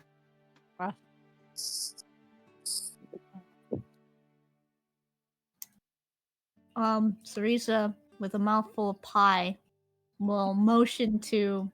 We can see him, right? We can all see him. Yeah. She'll be like, I think that's. Excuse me. I think that's him. The drunk fellow. I'm gonna Probably. message him. I'm gonna message him, and I'm gonna be like, "Now, why would you ruin a perfectly good cup of tea with all that?"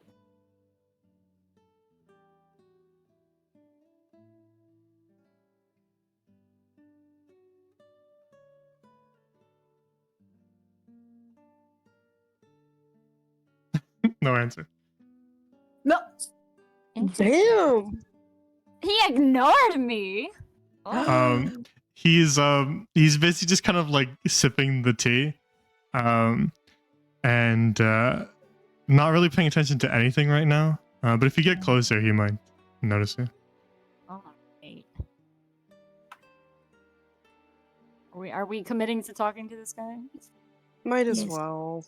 I want to know Drunk what's going bitch. on. We've come this far. I don't care that he's drunk. I just care that he ignored me. I take that as a personal offense. Leah's mustache is sticking out in offense because he didn't answer your message. And he's like, Sticking out in You know, offense. Kegox would be offended if it wasn't so strange that you just randomly message people in their heads instead of talking to them. Well, you know, it's a part of the mind game. All right, you gotta. mind game? What kind of don't fucking know. mind games are you playing? The mind games where I talk to people in their head to get a vibe of what they're thinking before I Right. them, you Yeah. know? Of Normal course. things. Of course. I'm stupid. All right. Are we gonna sit or do we just stand around him in a circle? We just stand around him in the circle, actually. I think that's funny. We just like creep up on him like, hey, bitch. Yeah.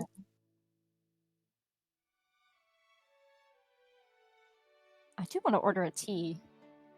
They don't kinda look at Okay, me if weird. we're sitting at the bar, then we'll sit at the bar. I'll get on the other side of him. I feel like- Oh, okay, yeah, we'll trap Yeah. him. We'll trap him. Yeah. Yeah. Thea twirls her mustache intriguingly. Oh, I like that. I like that she can swirl it in different ways. As you sit down, the woman behind the counter will ask you, "Can I get you anything today?"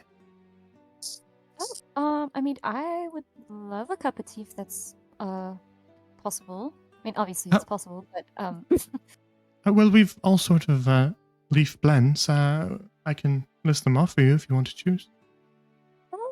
why don't you just give me the one that's your favorite? Very well. That'll be the cinnamon and lavender. Ooh, sounds so good. She'll kind of nod and be like, "Yeah, that's perfect." I'll get right on it. And anything else for your friends? And then I'll kind of look at everybody. I will have one of your strongest teas in your biggest mugs. Well, most of the teacups are around the same size, but I could try to find the biggest one for you. But you mean strongest? You want me to steep it for a long time? As strong as you can make it, yes. All right. Well, I could just leave the leaves in it. That would Yes, I will make it consume. strong. I will consume the leaves as nature intended. Yes, All right. And what flavor would you like? your strongest. Oh lord. Well, I don't know that any of them are stronger than the others. They're just different flavors to suit tastes. Psst, hey, just get him something. Just say it's its strongest. All right. I suppose the ginger and the peach and ginger tea does have a bit of a zing. Yes, a zing. I zing me. All right. Okay. Then peach and ginger tea with the leaves, and I'll put a bit of extra ginger in it for you. Ugh. Yes. Zing it up. All right. And you? Something to go well with this pie. And she like motions to the whole pie with maybe a few bites.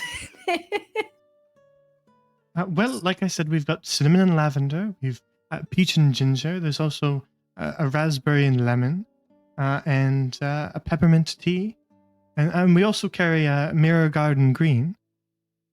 Hmm.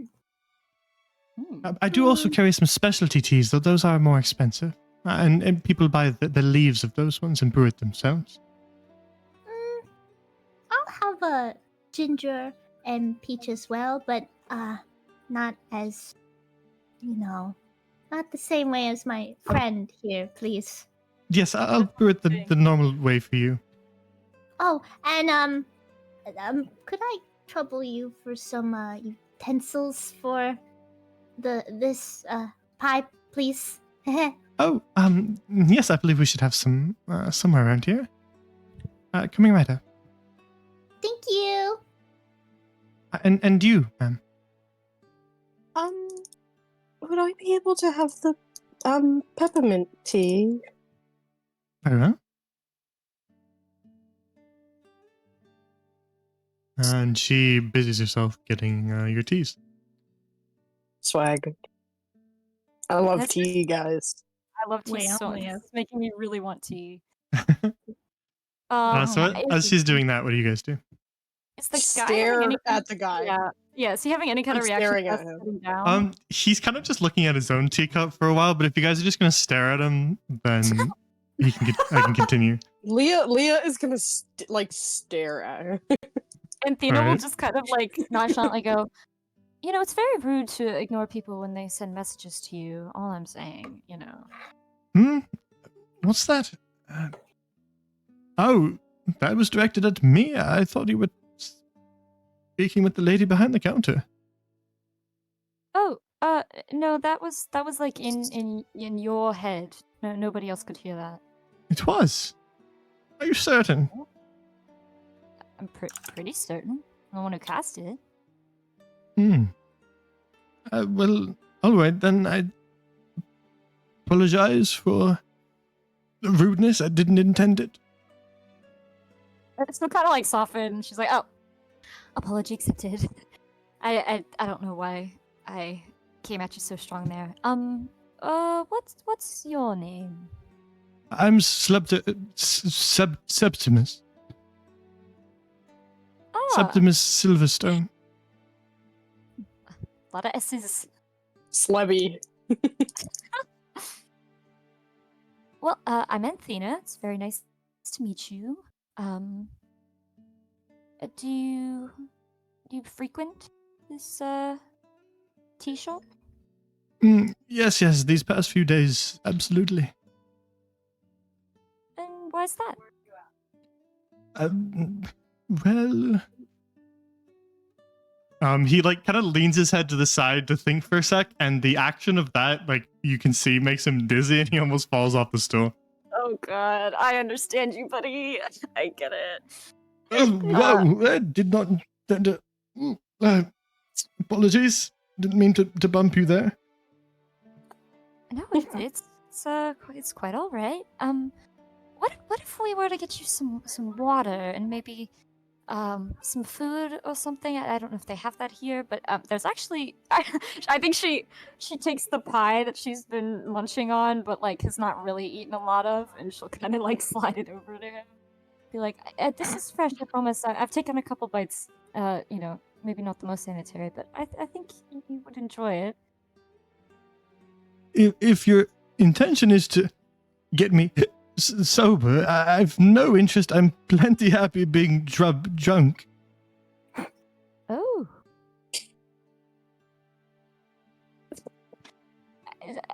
I mean, all right. Nothing wrong with that. I've dealt with plenty of people, in a state like this. But is there a particular reason? I mean, I don't want you to fall off your stool and hurt yourself, or go outside and walk into the canal or something. I don't know. he puts his hand on your shoulder like a little too friendly for having just met you. And goes like almost like he's trying to like tell you a secret. Well, there's something that I'm supposed to be doing, but to be honest and truth, I've no interest in doing it. She'll kind of like smile and like lean into him. She'll be like, "Oh, what is it? You can tell me. I promise. Won't tell anyone." Well, my name is Septimus Silverstone. Oh, Uh-huh. Yes. Septimus Silverstone, architect and building inspector. guys, Oh. we got it. And I've Oh, 3 different locations that I'm supposed to be inspecting, but really just have no desire to do so. Not after... not after what? He stares at his teacup for like a really, really long time. To the point where you start to question whether or not he even heard the question. Oh God. Just ask him again. So, you said you're an architect and a building inspector. That must be really fascinating. But you say you don't want to. Doesn't do it? bring me joy anymore, he says, cutting you off. Oh, it's so sad. Everyone Doesn't bring me any joy at all. Nothing Oh. brings me joy. nothing. Well, there must be something. Nothing at all. Well, except any alcohol, I gather. Cerise is gonna make the message motion with her hand. I'll message her. He's an architect and a building inspector. I think he probably has something to do with the bank. Oh my gosh, I didn't even think about that. Oops. I was gonna say, maybe you should mention, what was it, Marlbury? Marlborough? Oh, right. Yes, yes, Yeah, yes, yes. that place. Yeah, do it. Okay, all right. Athena will kind of like, just kind of like, mirror kind of his like posture and like lean her head on the table, and she'll just be like, you know, I understand being frustrated about things in life. You want to know something that I'm really frustrated about? One of my favorite magic shops just closed, and it's quite upsetting. I wonder if you've heard of it. It's called what's it called? Marlboro. What was it? Marlboro Magic. Mhm. It was called Marlboro Magic, and they always stocked the best things, but they just closed down, and it's been quite the point of unhappiness for me. 52 Marlboro Boulevard. Yeah, that's the one. He like nods proudly as if he's added something to the conversation.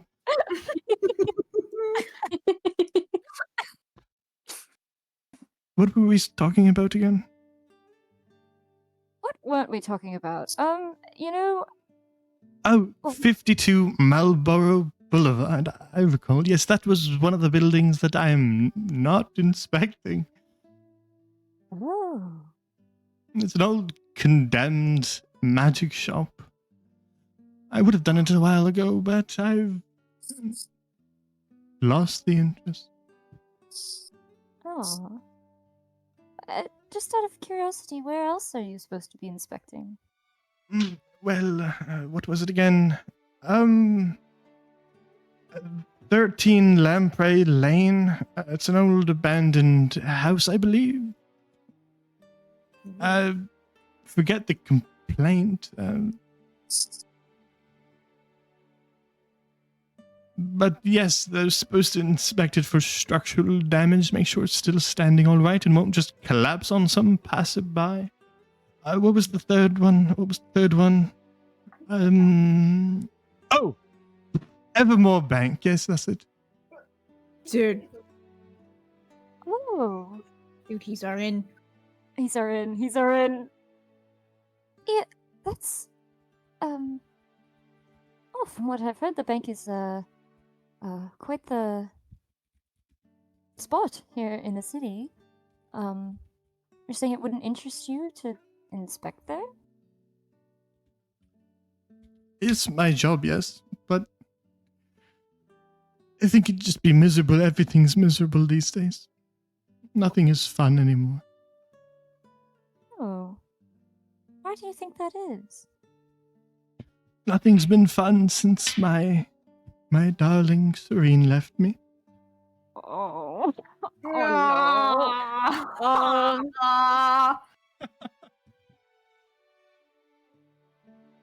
Well, I'm very sorry about your Serene leaving you. We were engaged to marry, you know. Oh, that's so tragic. What happened? In truth, I'm not entirely sure. I'm successful at my job, well, until lately. But we thought we were happy. I guess she disagreed. She just left? The arguments about little things, and they brew into big things. You know how it is. Anthena, No. not knowing how it is, nods and yes, I'm sure that. Yeah, it's something we all go through. Well, do you know where she is now? Maybe you guys could reconcile it. Give it another shot. No, she left the city. I have no idea where she went. And, well, I don't think she has any interest in seeing me ever again. Well, Do you know how I know that? how do you know that? He puts his hand on your shoulder and leans in like he's telling you a secret. Because she told me when she left. Oh no. Oh. He's the iconic drunk. That's. Well, I'm sure she was just speaking from a place of anger and heat of the moment rather than really meaning it. But maybe it's for the best. Sometimes people are just meant to part ways. It sure doesn't feel like the best. Yes, I'm sure it doesn't. But this just means that you need to find something that'll bring you new joy. And if it's not your job, then you need to find a different job. Yes, but I'm already in contract to inspect the 3 buildings. I did say I would do it before she dumped me. You're in contract with your ex-fiancé? No. With the buildings I'm supposed to inspect. I Oh. did already say I would do it, and the contracts are signed, so I do have to do it, or I might be liable for any building safety problems that might arise. I see. But you don't want to do it. Absolutely not. I'd rather get drunk here. What if we... I actually happen to know a building inspector myself. What if they took care of it for you, so you don't have to worry about it? Well, if you know a building inspector, I suppose you could ask them to handle it. As long as the contracts are up, then I suppose I could turn my sights elsewhere. Yes, and I'm hoping that those sites will be turned to more happy things.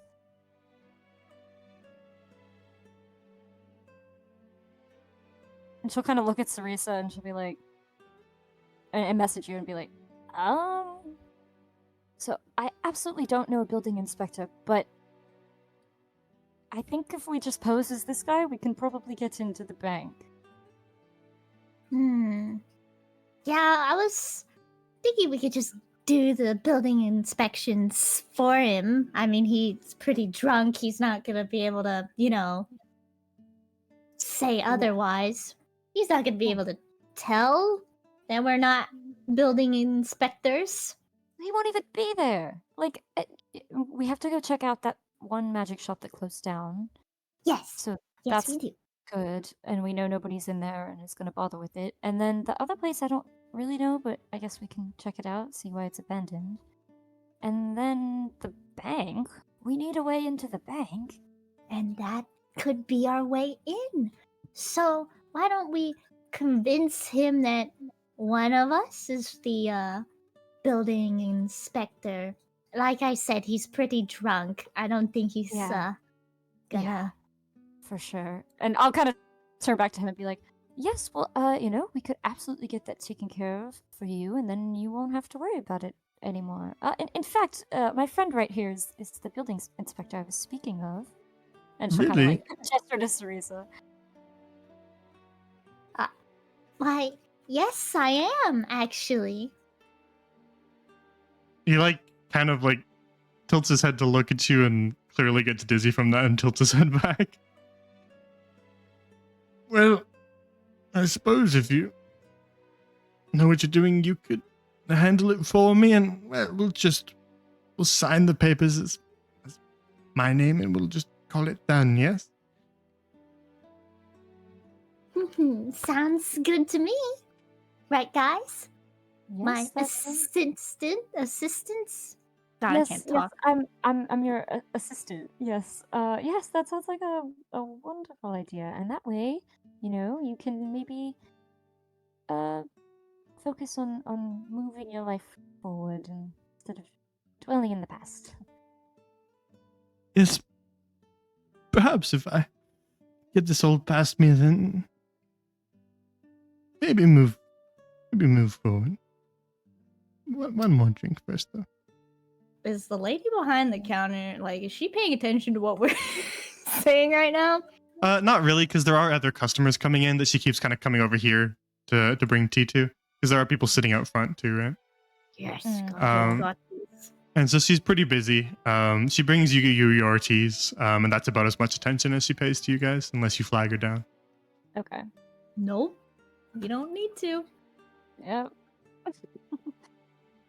I'm wondering if we should just get him some water, but he was very against that. So I think I'll kind of turn to him and put my hand, on his shoulder like he was doing for me, and I'll give him a bardic inspiration so he can have help in his soul searching and hopefully find a better life path. In his drunken stupor, he expertly uses your bardic inspiration to pour himself more alcohol. It's not what I meant. Oh, He does it like a bartender pouring a fancy oh my drink. god. Well, you know. Oh, maybe you could be a bartender. That might be an interesting new career for you. You clearly like alcohol. Yes, there'd be lots of alcohol to drink if I did that. And you know, speaking as somebody who's bartended in a tavern, I can tell you it is quite fun. Suppose it could be a little bit fun. Do we You'll need to meet, get papers? Sorry. Yeah, you'll meet a lot of interesting people. And she kind of looks down at the pirate hat that she has still in her hand, but then, you know, like shakes her head and like looks back up. So what do we need to? One more say? thing. One more thing. He's like grabbing your shoulder. Yeah. Yes. What is it? One more thing before you go. There's papers for the inspection. Your friend will need the papers Oh right. Yes. Where would we get those papers? somewhere in here. And he just starts rifling through his pockets, and then he pulls out some kind of half crumpled pieces of paper and hands them to you. Here you go. Here you go. There's 3 papers, 1 for each building, and then there's a 4th piece of parchment where he's drawn a picture of an octopus. Important. All equally important. All right. Well, thank you very much. And we will get this taken care of for you. I wish you best of luck. Just try not to. Just look after yourself, okay? Well, I'll be right here, so you'll know where to find me. Yes. All right. Maybe you could try getting some fresh air. Maybe see some new sights. Might make you feel a little better. Well, I did wander over to the wizard shop next door for a little bit a while back, but he didn't have any alcohol, so I got a little bored. I see. All right. Well, yep. This is you could try going to an actual tavern. This is kind of a tea shop. I see you It's brought in too your own. too noisy in there. And then the balloon to lunar, what's it called again? Too noisy over there. There's music and there's people shouting and there's dancing and all that. I'd rather be somewhere quiet, and well, it's disgraceful and a little bit awful to drink on the street. So I'm drinking here. It's much quieter here. Do you have a home that you can go to? I don't live here.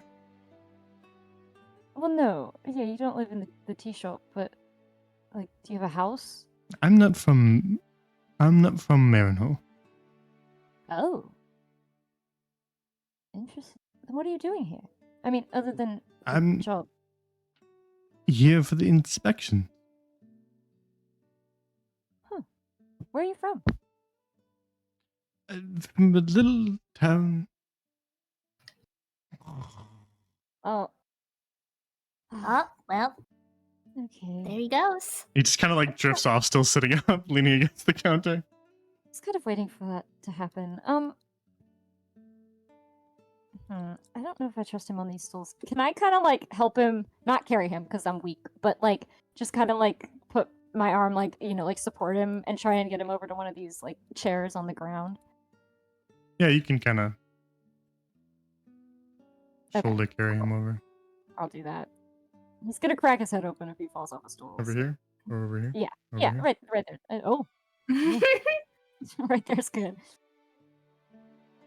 And she'll just kind of like, you know, let him sleep over there. And she'll walk back and all right. Thought I was done dealing with drunkards, but it always comes back up, I guess. Cerise is gonna use the message symbol.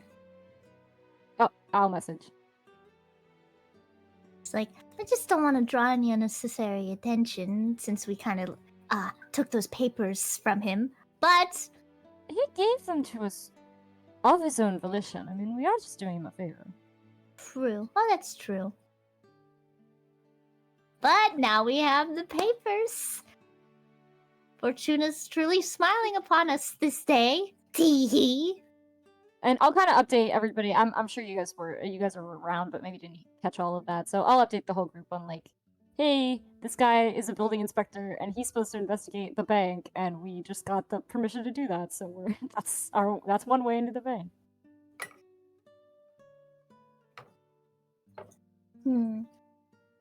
Should we inform Camille and our other fellow of our recent acquisition of these papers? Yeah, I mean, this seems pretty important. Also, we kind of, we're supposed to go and try to find Ivy's contract, this is message, by the way. Yes. Yeah, we'd said to Ivy that we would kind of go and break into the house and try to get a contract. So I don't know if we want to do that tonight, but we obviously need to wait for nighttime. So I guess we could go back and let them know about it, and then head out again. Can we look at the map? Actually, where is that again? It's like, if I remember, it's like north of where we are right now, like up at the top. I'd also like to know where that third place is that he was talking about.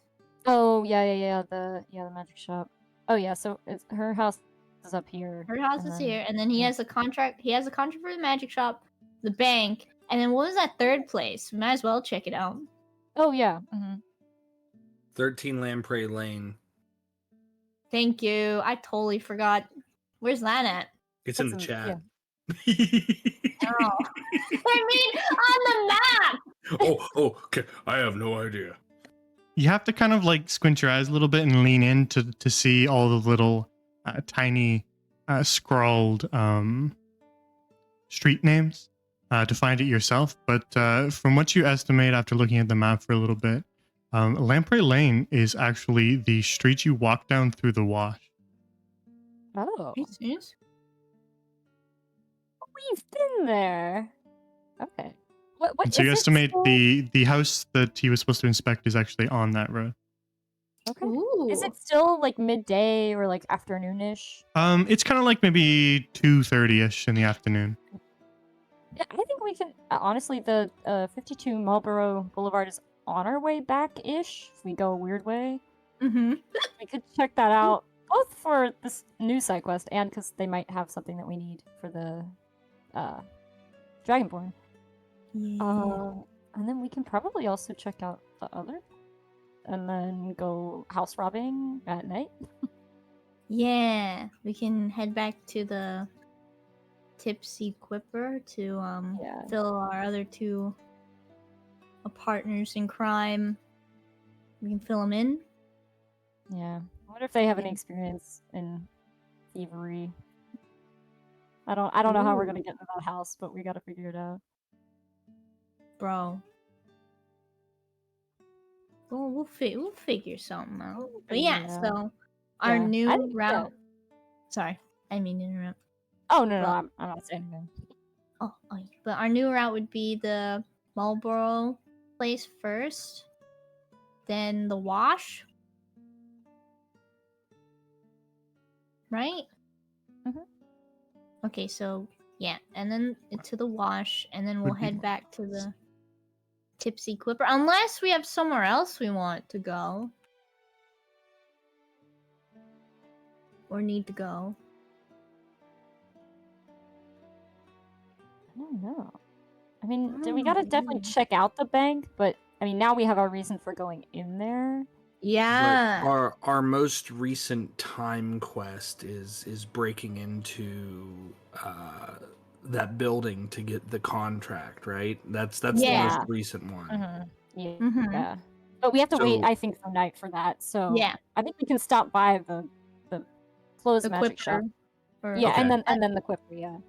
Yeah, like we can hang out for the rest of the day in the Quipper after we check out these two buildings. Unless we're forgetting something. Yeah, what Does anybody remember anything else? I'm checking the side quest list. Right. I think the only other thing is that you were waiting to see if the court magician ever contacted you back, but that's Oh, obviously yeah. just a waiting thing. So, The Right. bird is supposed to find us if she responds. but yeah, as far as like things that you kind of wanted to urgently do, there's the 2 condemned buildings or the 2 abandoned buildings. There's robbing Greta's house for the contract. And then there's inspecting the bank in order to actually properly scout it so that you can plan. Yeah. Oh yeah, If- braces for Kgox. Fully out of character and metagaming, if I level up, I can get disguise self and I can just make myself look like that guy. And then I feel like it'll be less questionable. And then you Wait. guys can be my assistants. Do I have that spell? Hold up. Do I have that spell? Disguise self. I do have Oh, I that think spell. yeah. Well then, we both disguise as It would probably be best if like we disguise ourselves, especially if we go into the bank. Maybe I don't know. Yeah, no, I think we definitely need to disguise when going to the bank, but Yeah. we can use my disguise kit for everybody, and then since you already have it, I don't actually have it yet, but I'll get it eventually, but then you could be him, and I would just be your assistant, and then everybody else would also just be assistants, because you need 4 people to investigate a bank, obviously. Right. It's common knowledge. So you want to go merchants around 52 Marlborough and then maybe all the way down to the wash and then back to the Yeah. Quipper? Yeah. Yeah. Okay. And then chill in the Quipper until nighttime, and then rob Greta's house. Fair enough. All right. I will pencil it in as your next time pass, and we will end the session there then. I'm assuming the tea is very good and we all enjoy it very much. Yeah, you guys were drinking the tea as you got caught up on what was going on with Septimus. I have been Is it- zinged. Hey guys, I'm singing enough Nice. for Kgox. Zing. Yeah, she dumped like a bunch of extra ginger in there, so it's got a bit of spice to it. Dude. Oh god. Mm. That must be so spicy. Ooh. I don't know. Kgox really isn't like he doesn't drink coffee. He doesn't drink tea. They don't have that where he's from, or at least wherever he's from. So he's just consuming. Consume the tea. All right. So we will leave it here then, Yeah. and pick up again next time for some adventures as we visit some condemned buildings. Yeah. Coming up I'm next time on excited. Gaunt School, the gang perform building inspections Yeah! according to Yay. rigorous guidelines. Checking OSHA violations. Nice. Is that asbestos in the ceiling? Oh my I want god. to eat it. I want to No. eat it. Oh! I'm The gonna eat forbidden it. cotton Forbidden candy. cotton candy. Yeah, I was literally gonna say Yes. that. Let me eat the insulation, please, please, No. please. Well, Please let me eat the fiberglass. I was kind of on the fence. I was like coming back and forth, back and forth, back and forth. I think just level up now. So, oh my god. No. Because the way that Gaunt's Gold works is that it's pretty open ended that you guys can kind of tackle things in whatever order you want. So I was kind of like, okay, well, here's the points where I'll have them level up. But then I was like, actually, they'll probably just not do it in the order that I expect. So we'll just level you up now, and then we'll go from there. You mean a level up for Kgox? I can have a level. Because it's already been like 6 sections. I shouldn't hold it off anymore, just for some other stupid reason. We'll just level you up now. How do you level up? So on your character sheet, Rika. Yeah. There's a manage button next to your character's name. Oh, yeah. That pops up the side thing. Uh-huh. And then there should be a manage character and levels thing on that side thing. Yeah. And then that'll bring you to a new window, kind of back into like the creator where you were making your character. Oh, uh-huh. and then it should show your cleric, right? Yeah. And then that little drop down box where it says level, you just drop that down and bring it to 3. Ooh, let's go. And then that'll automatically add, if you scroll down from there, on that big long list of things you can do, it'll show the 3rd level thing that you would gain, right? I'm not seeing it. Well, to be fair, you're cleric, so you might not have something particular because everybody gets things at different orders. But Yeah. let me just take a peek. Make sure that I'm not off base. Yeah. You're a cleric. So what you did gain is, if you go back to your character sheet, Yeah. you gained an extra spell slot. Let's go. So you can now access the 2nd level spells. Ooh. And you have another spell that you can add from that. You can do it can be any spell, right? When you're leveling, you don't have to always pick the most recent one, right? You don't have to make it a 2nd level spell. You can make it another 1st level spell if you want. But you do have a lot of 1st levels right now, so if you want to grab a 2nd level spell, just take the time to read them all between now and next session. If you got any questions, ask me. Okay. Ask me. Let me know what you decide on, and I'll give you my opinion. Okay. Ooh. This is exciting, guys. All right. Any other questions from the group about levels, stuff like that? I just don't have access to my Path of the Giant on the thing, so. Yeah, I can probably just set it for you then. Let me try it. Do you also know if you have is there a way to like College of Glamours? Because I know it's not like Probably the same thing. Okay, cool. Thank you. I'll just okay, Gigok's done. So go back in that menu, refresh it, and you should be able to choose your giant powers. All right, fantastic. Thank you. And Anthena, go in.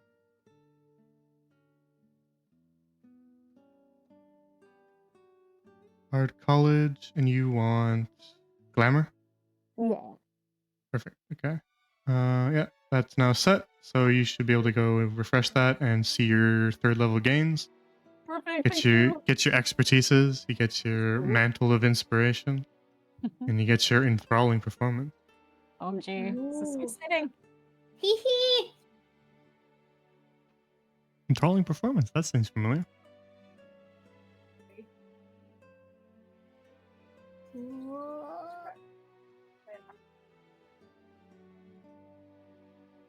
All right. So off the top of our heads, as we wrap up here, does anything interfere with next week? I'm good. I am good. I'm good. I am good. All right. Well, we'll pencil ourselves in for yes. If anything changes, let me know, Yeah. and we can always adjust. But we'll say it's a yes for next Wednesday, 7 p.m. Eastern, for another session of Gaunt's Goal. Looking forward to it. It'll be a good one.